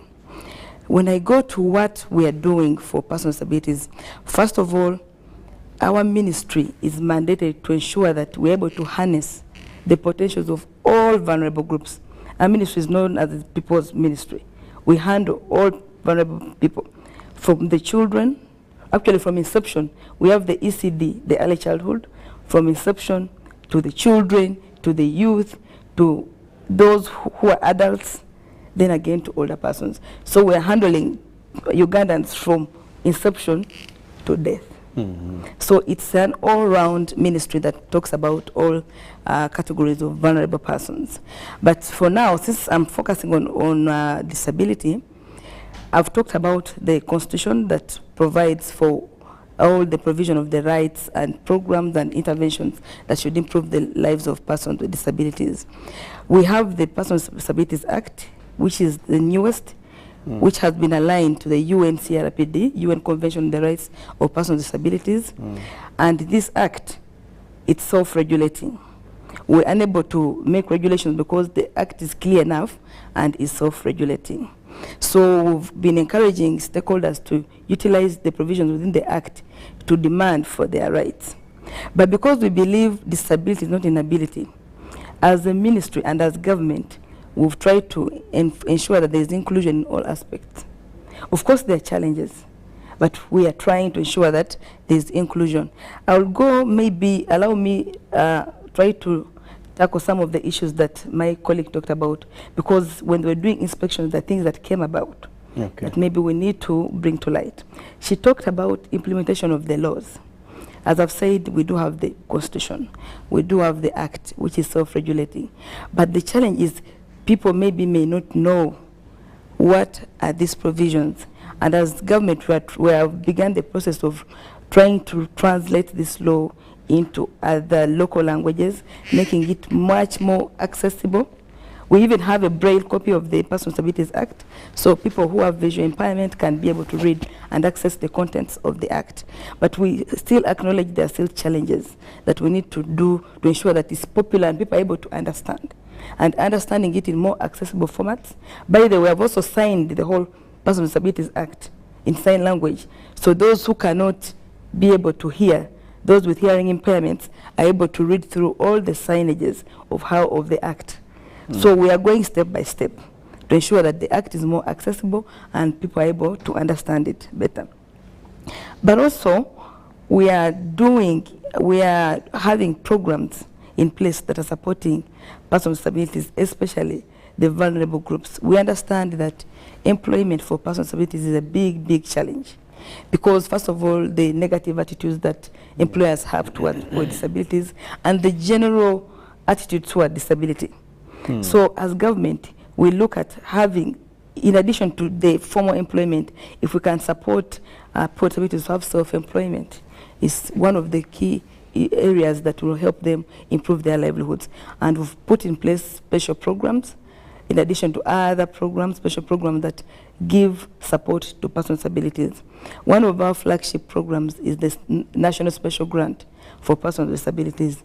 This is a program that provides grants to organize groups of persons with disabilities to start income-generating activities. And this program doesn't only target those that can work. We even target children through their parents groups. We target caregivers, those who have people with disabilities, those with severe disabilities. Okay. We target all people who are in organized groups. And this program we give, under this program we give grants not to be refunded, grants of groups between 5 to 15. And we're able to provide them with 5 million shillings to start income-generating activities. As of now, we have, since the financial year 2020, we have disbursed close to 13 billion to persons with disabilities to implement income-generating activities. And we are receiving very amazing results because they're able to engage in income-generating activities and at least have an increase in income in their households. Because the cost of living with the person with disabilities, the medication, the education, as my colleague has talked, is quite high. So those are some of the programs we are providing. But also, as government, we do have skilling programs which are specific, especially in our centers. We train youth with disabilities in vocational skills to be able to start their own business ventures. Right now, we have 5 skilling centers that are active, and they are supporting persons with disabilities. If I am to go to health, especially devices, we still have a challenge with devices, and we acknowledge we are working together with the Ministry of Health to ensure that at least we have enough devices, if possible even begin fabricating those devices within the country, because importing those devices is quite expensive and many of our people with disabilities cannot afford. So that is one of the challenges we are having, because most of the devices we are getting are donations. But we are working with our regional orthopedic workshops to empower them to be able to fabricate all these devices, and so they are freely accessible to persons with disabilities. You will allow me go to older persons. I will not go into the definition of older persons, so that any person who is aged 60 years and above is an older person. But just about the same thing, is that a fair cap to define older 60 years? It's just an opinion you can share. Because as she mentioned, that she feels that some people are being left out. As in the age of 60 years and above, to be defined as an older person. Yes. It's an internationally agreed age by the UN that once someone clocks 60, and I think they based on most people retired 60, most governments are having their workers retiring at 60. So they feel when you reach 60 years, you become an older person. But for us in the aging world, when you're 60, you're a young older person. Oh. Yes, we are those who have just. So we have young older persons, mid older persons, then the older persons. Older. So because you're going to find somebody who is 60 years, very strong and energetic. They're strong enough to really do many things, even better than younger people. So we do categorize them. So when you clock 60, you're still a baby in the family of aging people, in the family of older persons. So 60 years is what we've agreed as government to be our cap for older persons. And issue of medication, as she highlighted, it is true. As you age, many medical conditions set in, and treating an older person, the cost of treating an older person is quite higher than that of treating a teenager. Therefore, issues of medication coupled with transportation to go to the health center also comes in. We are aware of all these issues, and that is why most of the medications for older persons were put on the essential drug list. Unfortunately, nowadays, everybody is having hypertension, everybody is having diabetes. So as our older persons are yet to go and receive the medicines, the young ones who are fast have finished the medicines. Okay. So that is on, but maybe they may not be adequate, but they've already been put on the essential drug list. Okay. But because of our conditions right now, the health conditions, most of us are having the diseases which were presumed to be for older persons. They're now with everybody. And because we understand all the challenges, my colleague talked about issues of older persons taking care of children, especially those orphans. Most of those who are coming to do like housemaid work, they leave their children with their grandparents. All that is a burden, and they have to offer education, they have to offer medication, they have to feed. We are cognizant of all those issues, and that is why we put in place the social assistance grants for empowerment, the SAGE program. Okay. And this 25,000 is meant at least to provide basics to that household. So but amazingly, you'll find many older persons have even built houses out of the savings of those funds that we give them. The funds have been able to help them access medication, okay, because they cannot move long distances to the health centers. The funds have been able to even help them employ people in the gardens to till, since their energy levels are quite low. There are many amazing things. How often do they get this money? Every month we provide 25,000 shillings. Every month? Every month.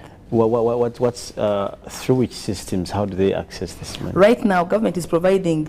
We have a pay provider. Okay. That is Centenary Bank, that goes to every parish and provides these funds. Okay. So right now, because the cost of going to pick 25,000 monthly is high, we do it every 3 months, so that they get a lump sum of 75,000. Wow. Okay? Yes, but this program, when we rolled it out, initially we had donors who were having the program from 65 years and above in 16 districts. But when we rolled it out, because of the inadequate resources, we were able to roll out to the entire country from 80 years and above. So older persons aged 80 years and above are all getting these funds. Just around the same thing, Madam Emily, I would also want you to make a comment about registration of older persons through NIRA before I get to thank you. A colleague from Nudub. Yes, thank you. Now, I was going to that. Okay. We use NIRA data to enroll all beneficiaries onto the program. And this data was collected in 2014 when the national registration was taking place. Yes. So that data that we use, NIRA is able to give us all older persons who turn 80 every year. And we use that data for targeting all beneficiaries. Now the challenge comes that in 2014, many people were not so much interested in registering. They did not understand maybe why they needed to be registered. But we continuously do residual registration with NIRA to ensure that we have older persons enrolled onto the program. But also during that time, NIRA was using thumbprints and the facial features to register a person. You realize that as people age, and especially our older persons in the villages, due to the manual work that they are doing, their thumbprints are worn out. And therefore the biometrics is unable to read the thumbprint. So this was one of the challenges that we are trying to work out with NIRA, and in this new wave of registration which is ongoing up to July, NIRA has brought in a new system where they can also get the iris. In case the thumbprint is unable to be detected, they will use the iris to register that person. So maybe at this time I would like to call upon our older persons to go and register.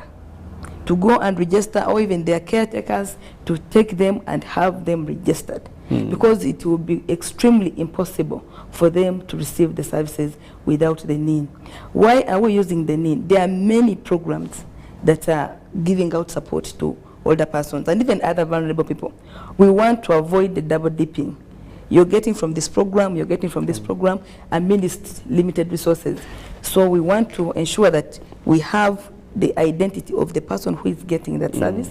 It is the only way It's the unique identifier that can identify the beneficiary. Maybe just as a recommendation, can we also have, because there's been a lot of mayhem around this registration of older persons, can we have the institutions with the human resource get to some of these people? Given the nature of elderly people, some of them are immobility, some of them are not like in the villages, some are long distances. Maybe as we go forward, that we can look into as a recommendation. Yes, actually our program has an aspect of home enrollment for the frail, because there are those who cannot even move towards the registration centers. Yes. So we do have that program for home enrollment of frail older persons. All right. But still, as you're saying, we're in partnership. Even private stakeholders, when they hear that we are registering, they should be able to bring, to assist the family members. They should be able to assist and bring older persons to the registration centers. Point. Yes. Okay, I'll cross over to my brother there, Odwa Dennis, from Nudipo. And it's important for us to give our viewers a feel of what is going on as we get into the as we still go with the discussion, having this dialogue on rights of vulnerable persons. Where does Nudipo come in, and what is Nudipo? Just paint a picture for us. What is this big word called Nudipo? Who are the people in Nudipo? Who qualifies and who doesn't qualify to be a member? Thank you very much, moderator, and our viewers. Nudipo is a national umbrella organization for persons with disability, with the mandate of advocating for the rights of persons with disabilities in Uganda. Nudipo came into existence in the year 1987, so Nudipo has been there for a while. And and we are standing on some key areas that we want to see the lives of persons with disabilities change. And basically we are looking at advocating national advocacy for the rights of persons with disabilities. And we are also looking at how do we build the capacity of our membership of Nudipo, as well as economically empowering persons with disabilities through our programs, and also working closely with the government, as Emily has said, to ensure that persons with disabilities benefit from the government programs that has been designed to lift them from poverty and also improve their socio-economic well-being.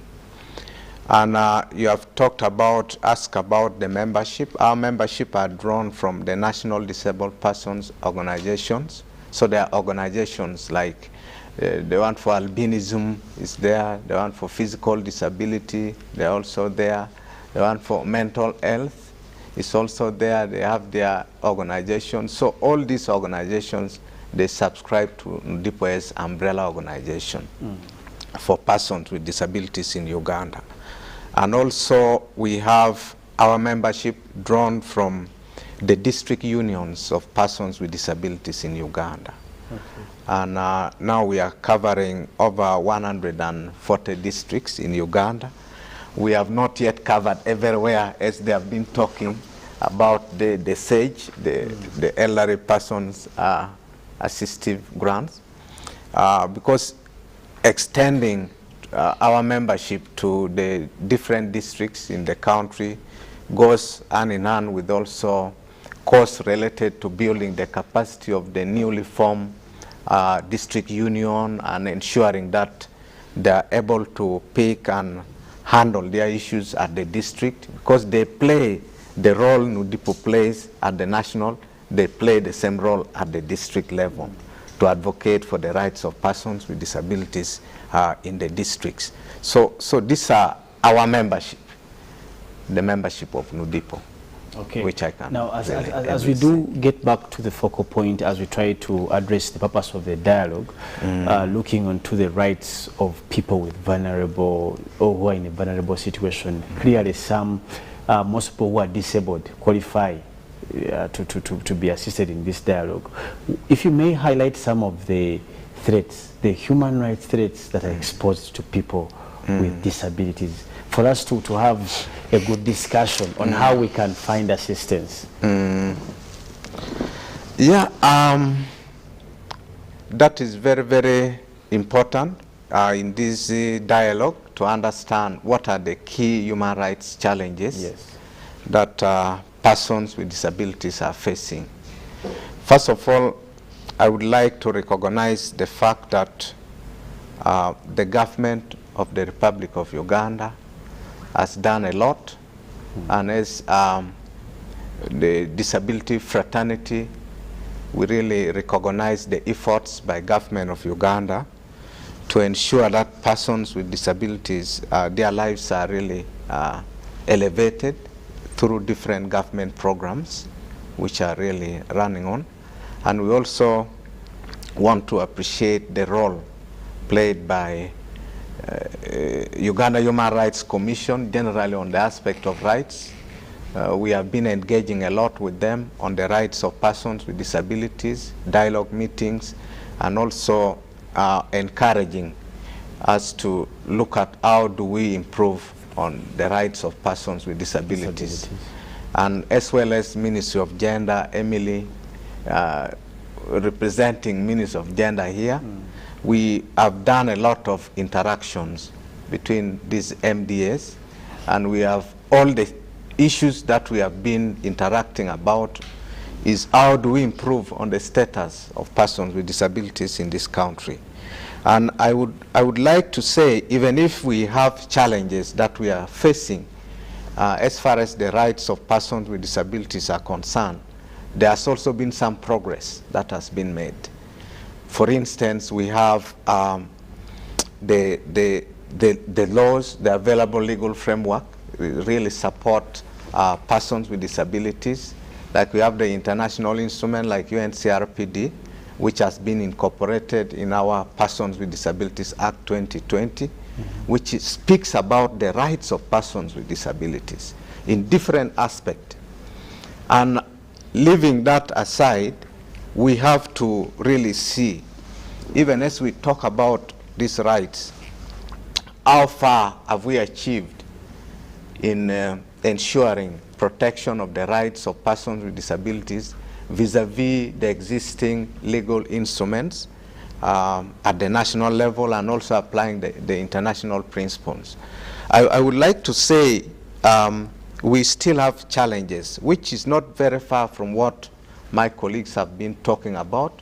Even in the first phase, there are a lot of challenges that came out. I would just want to begin by saying that there are challenges that relates to employment of persons with disabilities, which is a very big one. And we believe that this would be improved upon by even coming on board of this Persons with Disabilities Act, because under the Act there is a provision that really mandates that some percentage of persons with disabilities should be employed in public service, and of which we still believe that this should really be actionable. And we want to see, like on a yearly basis, government do recruitment. How many slots are given to persons with disabilities? We have these recruitments being done at the national level and also the District Service Commission.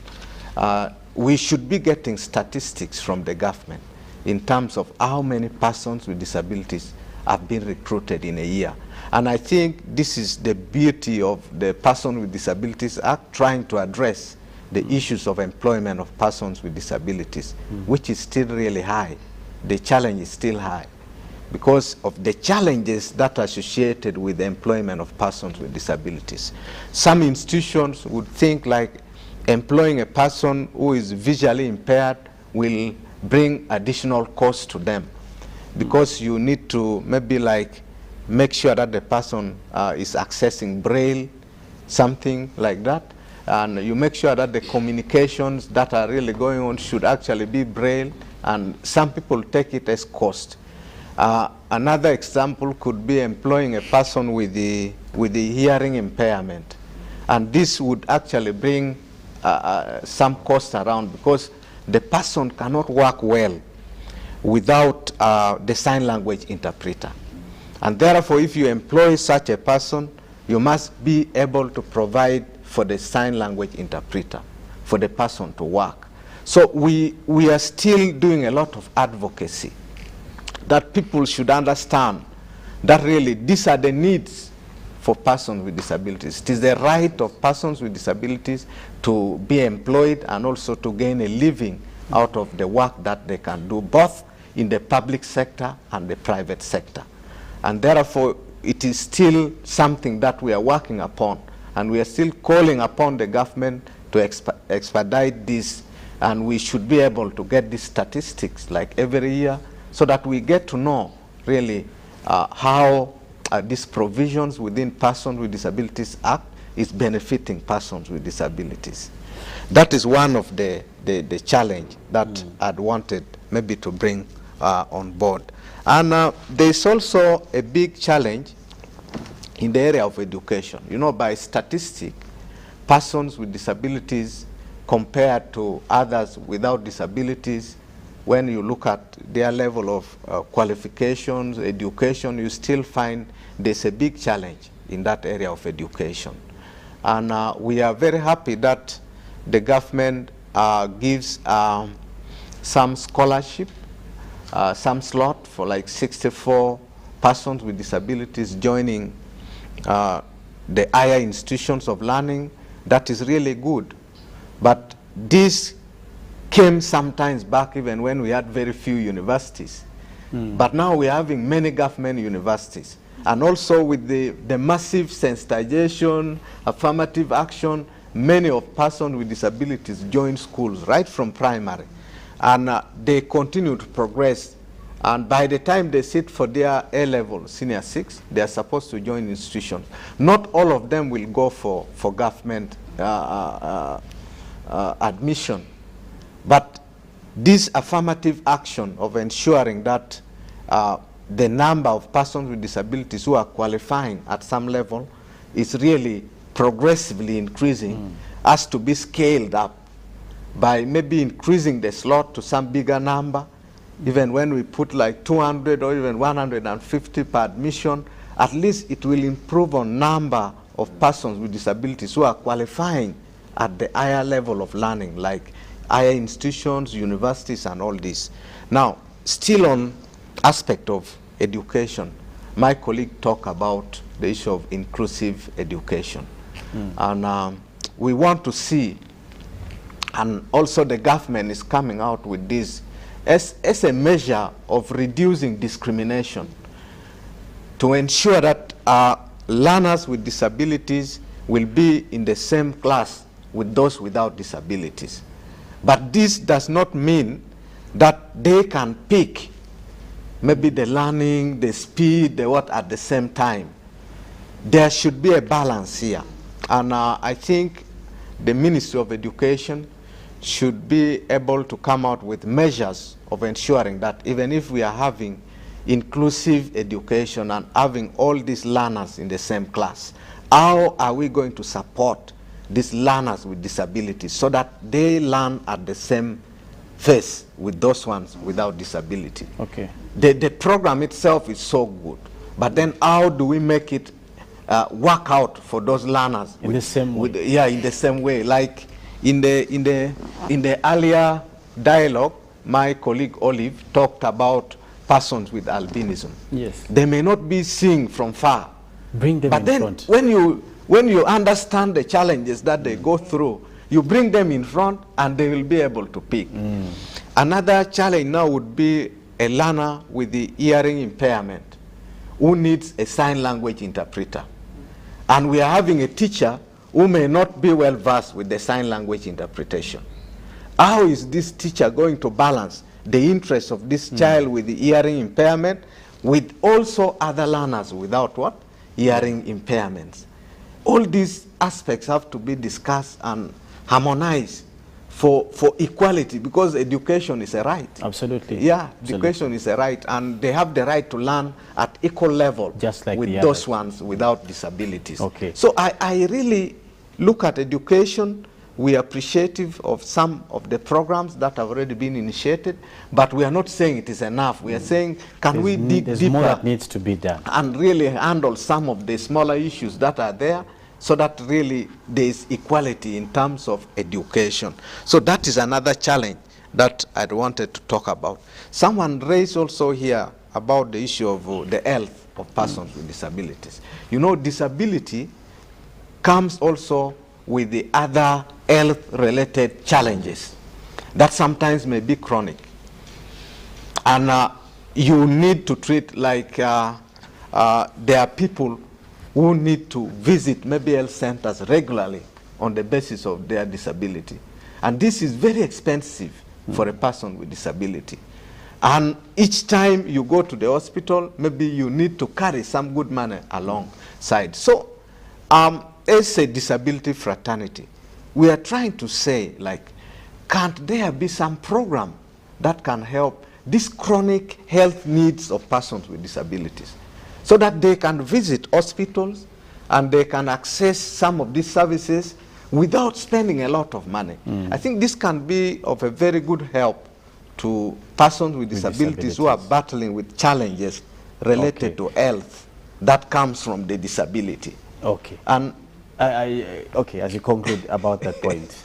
I don't know. I have many issues, but it is okay. Maybe you'll control me where you want me to stop. I just wanted to bring in Ms. Ruth Sechindi here. Something that you did mention related to human rights. And I would want to bring her in that angle, that what are some of those intermediating factors or what is being done by the Commission to reduce some of these threats that are exposed to persons that are vulnerable? And as you did say, and also your colleague earlier did expanded this discussion of vulnerability, that, for example, you talked about people in prison, you talked about children, the elderly. What are the intermediaries that you are doing as a Commission to reduce on the threats, human rights threats, that are exposed to these people? Many of them, he said, this became a reality from what Mr. Odo was saying. Remember in COVID times, the disabled people were so vulnerable to the point that everything, for example, imagine curfew hours for some people who didn't see, who are not hearing. So what are we doing as a Commission? And some of them became casualties. Yes. One of the persons with the hearing impairment was shot by the security personnel, and they had to amputate again. Yeah.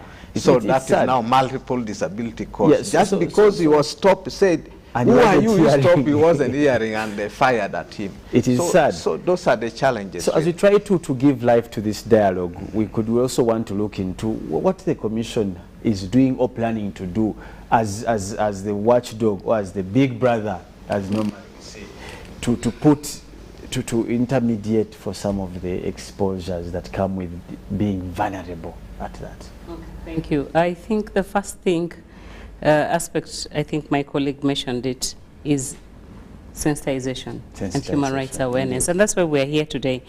When people are aware and know, they do things differently. And then, so when we go to the communities, we talk about issues of discrimination, we talk about issues of stigma for persons with disabilities, we talk about acceptance, we talk about tolerance, we talk about the need for support.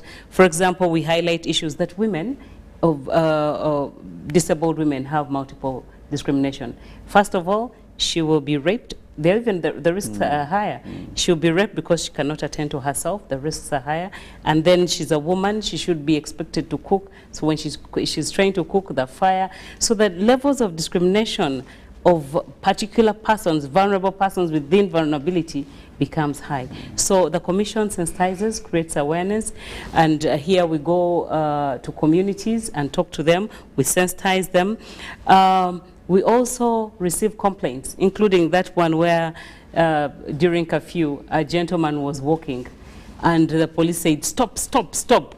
They did not know that he had a hearing disability. So they shot at him because they thought. So we investigate such matters, and it's so unfortunate that happened.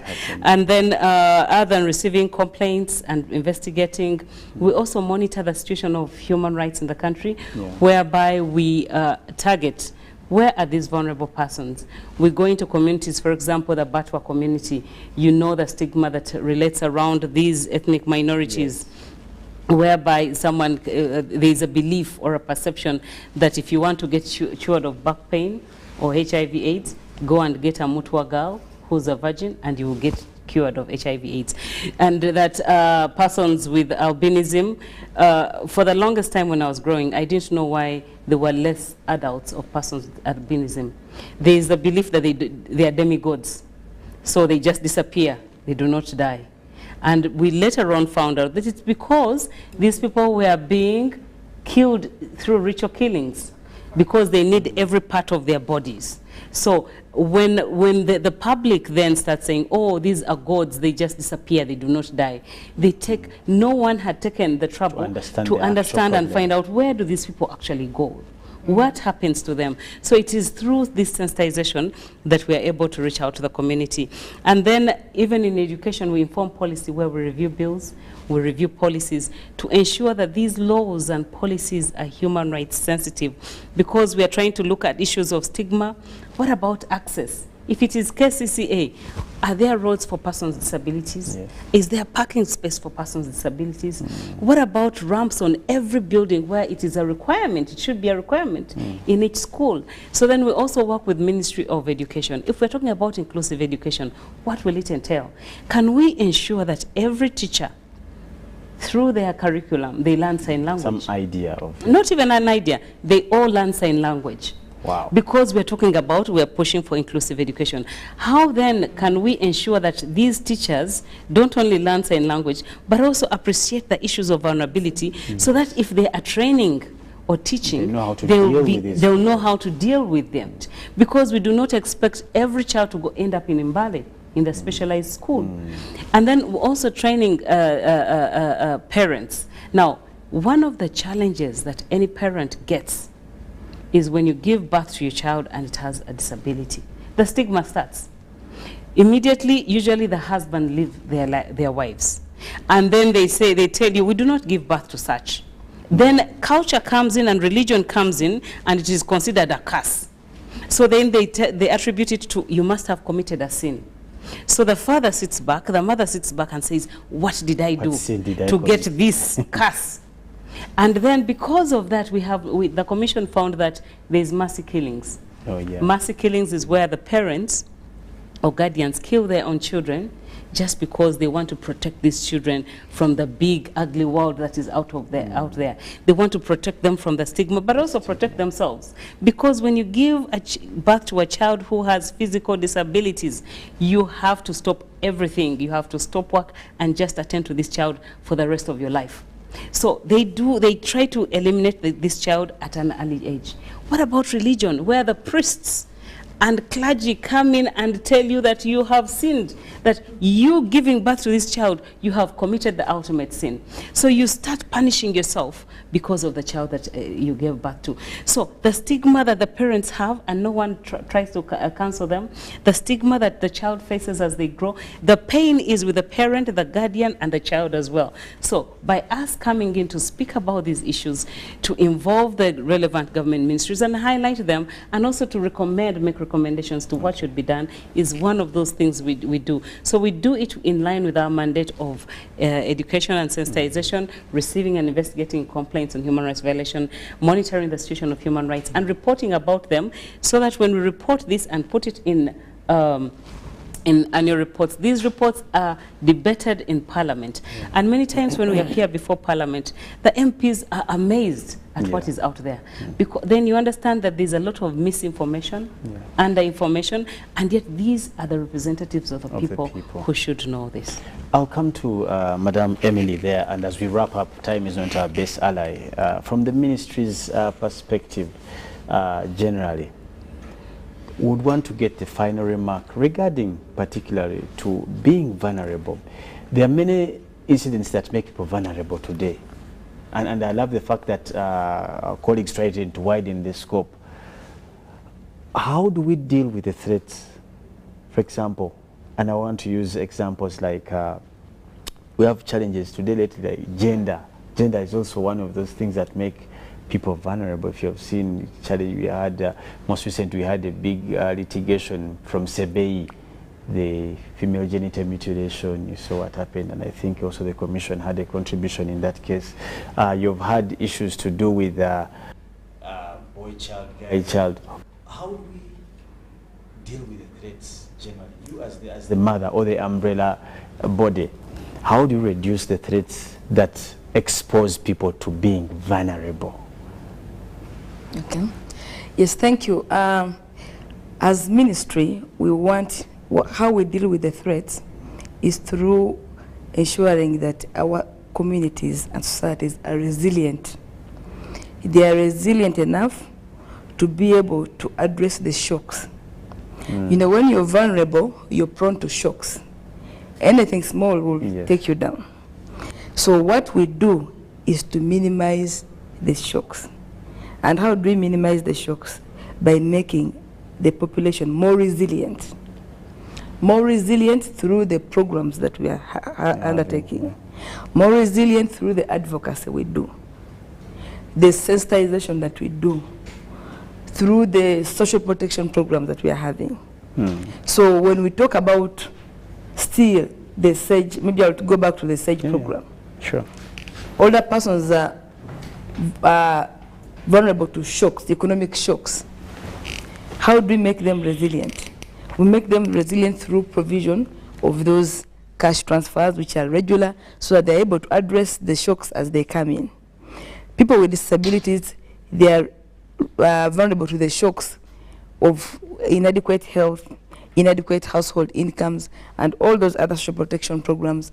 We undertake them to make our communities more resilient and they're able to address these shocks as they come in. But as you see, we've done a lot of sensitization, a lot of advocacy. The ministry has a lot of activities that it conducts. For instance, if you talked about violence against children, we have the 116 Sauti, where people are supposed to call in and report such cases of violence when they happen to children, and then we're able to follow up the case and work with the relevant stakeholders to ensure that we support them. So we do a wide range of activities that are supposed to help the community to be more resilient to vulnerabilities as they come in. But before I conclude, there is a question that came about my colleague when they were doing the monitoring, they saw issues of reduction of the age, eligibility age for those who are receiving the social assistance grants for empowerment. Our age right now is 60 years. And we have been unable to reduce the age because of the cost implication. So what government has done, between the older persons between the ages of 60 to 79, because for now we can't reduce the age, we have introduced another supplementary program to SAGE to target only those older persons who are not receiving SAGE, and it's called the Special Enterprise Grant for Older Persons. Also, this program works like the one for persons with disabilities in groups and targets older persons who are within groups between 5 to 10 members, and they're also given resources to start income-generating activities. And this is supposed to help them understand how enterprises are run, to breed them so that they're even able to benefit from other programs like PDM, which are revolving, because ours is a grant, PDM, which is revolving, the MIOGAs. By the time they go there to get the money which is revolving, at least they have some aspects of how they can manage the enterprises. Then when they reach 8 years, they will be enrolled onto SAGE. So that other group of older persons who were left out have now been covered by government. So all these interventions we're talking about are meant to help the population become more resilient and be able to be self-sufficient and reliant when they receive shocks that are caused due to their vulnerabilities. Okay, thank you, Emily. Now I'll cross over to Mr. Odo there. And as we conclude, your parting shots in relation to what needs to be done, focusing on human rights.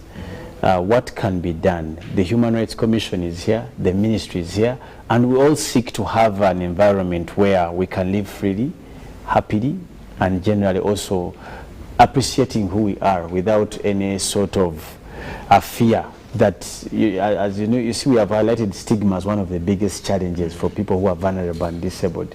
Your parting shots relating to what needs to be done by government, private institutions, and later on probably individual. Yeah, thank you very much. I do think we are not very bad. We are on the track. That's good. In terms of human rights, because we have the instruments, we have the constitution, we have other laws that really specifies on the rights of different categories of people. And I think what we should be doing is to have a multi-dimensional approach in a perspective of engagement with the relevant stakeholders to absorb and really make it a point, use, for example, human rights-based approach in their programming for their activities, and make sure that in everything that they plan, it has an inclusivity aspect that caters for the rights of persons with disabilities. You ask yourself, where are persons with disabilities in this? How do we support them in this area? I think if we have constructive engagement and recognizing the laws that we have, and also implementing the laws that we have and making them functional within our communities, that really we have these categories of vulnerable people, we can really see that there will be changes in the way that they perceive enjoyment of some of these rights that we are talking about. So we don't need to get tired to engage and also to be inclusive in our programming time and again.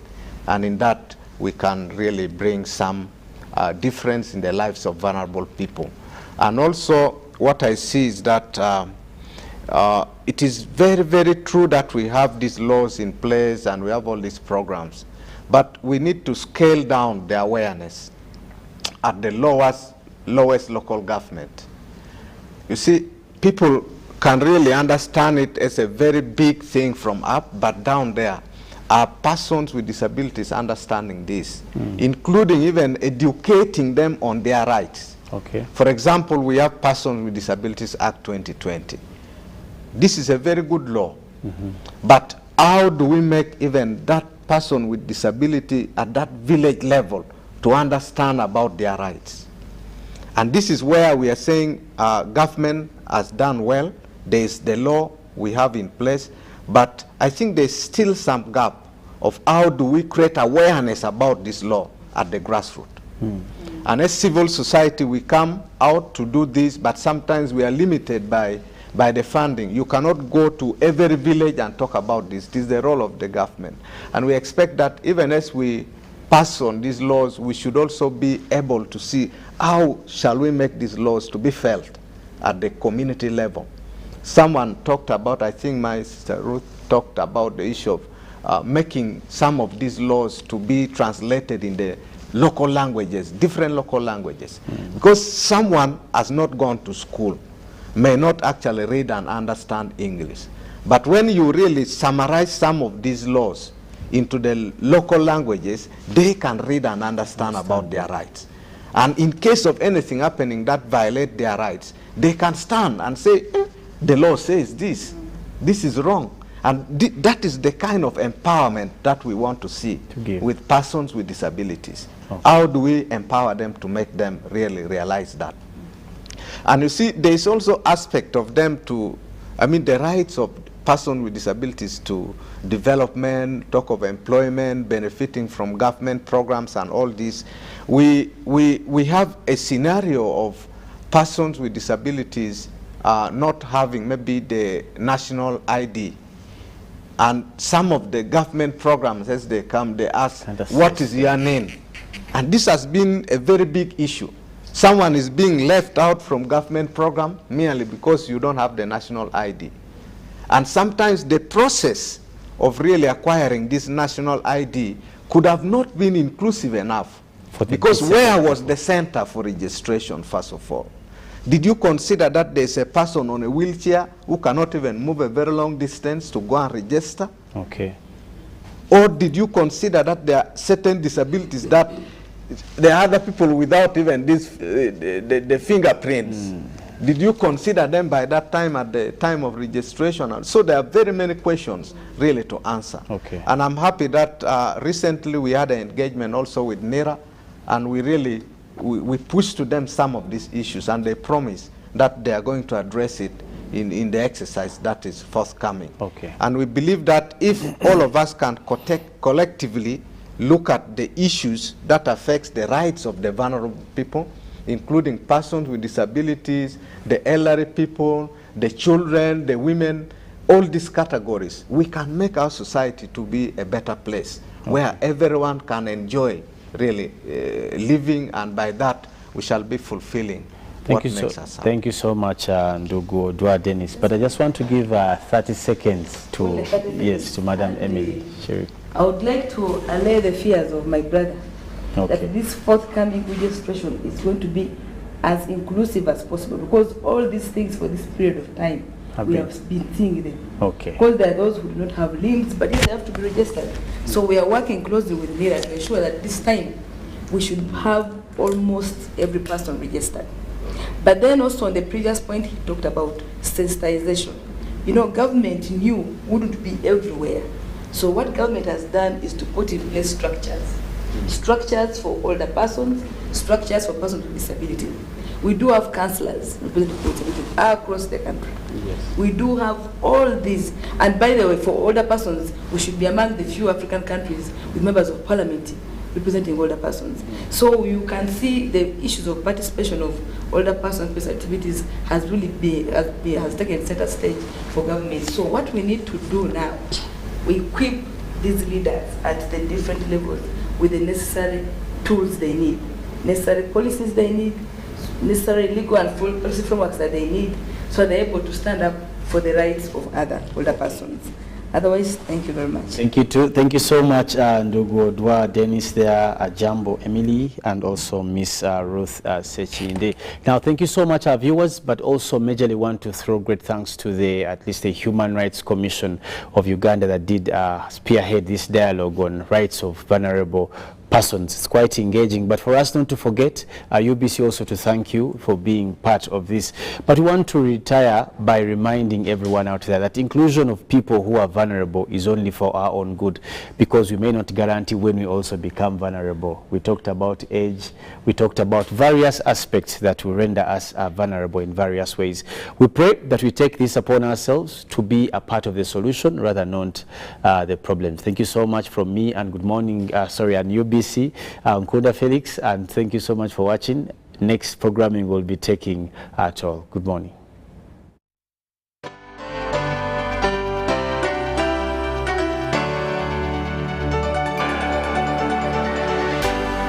UBC, inspiring Uganda.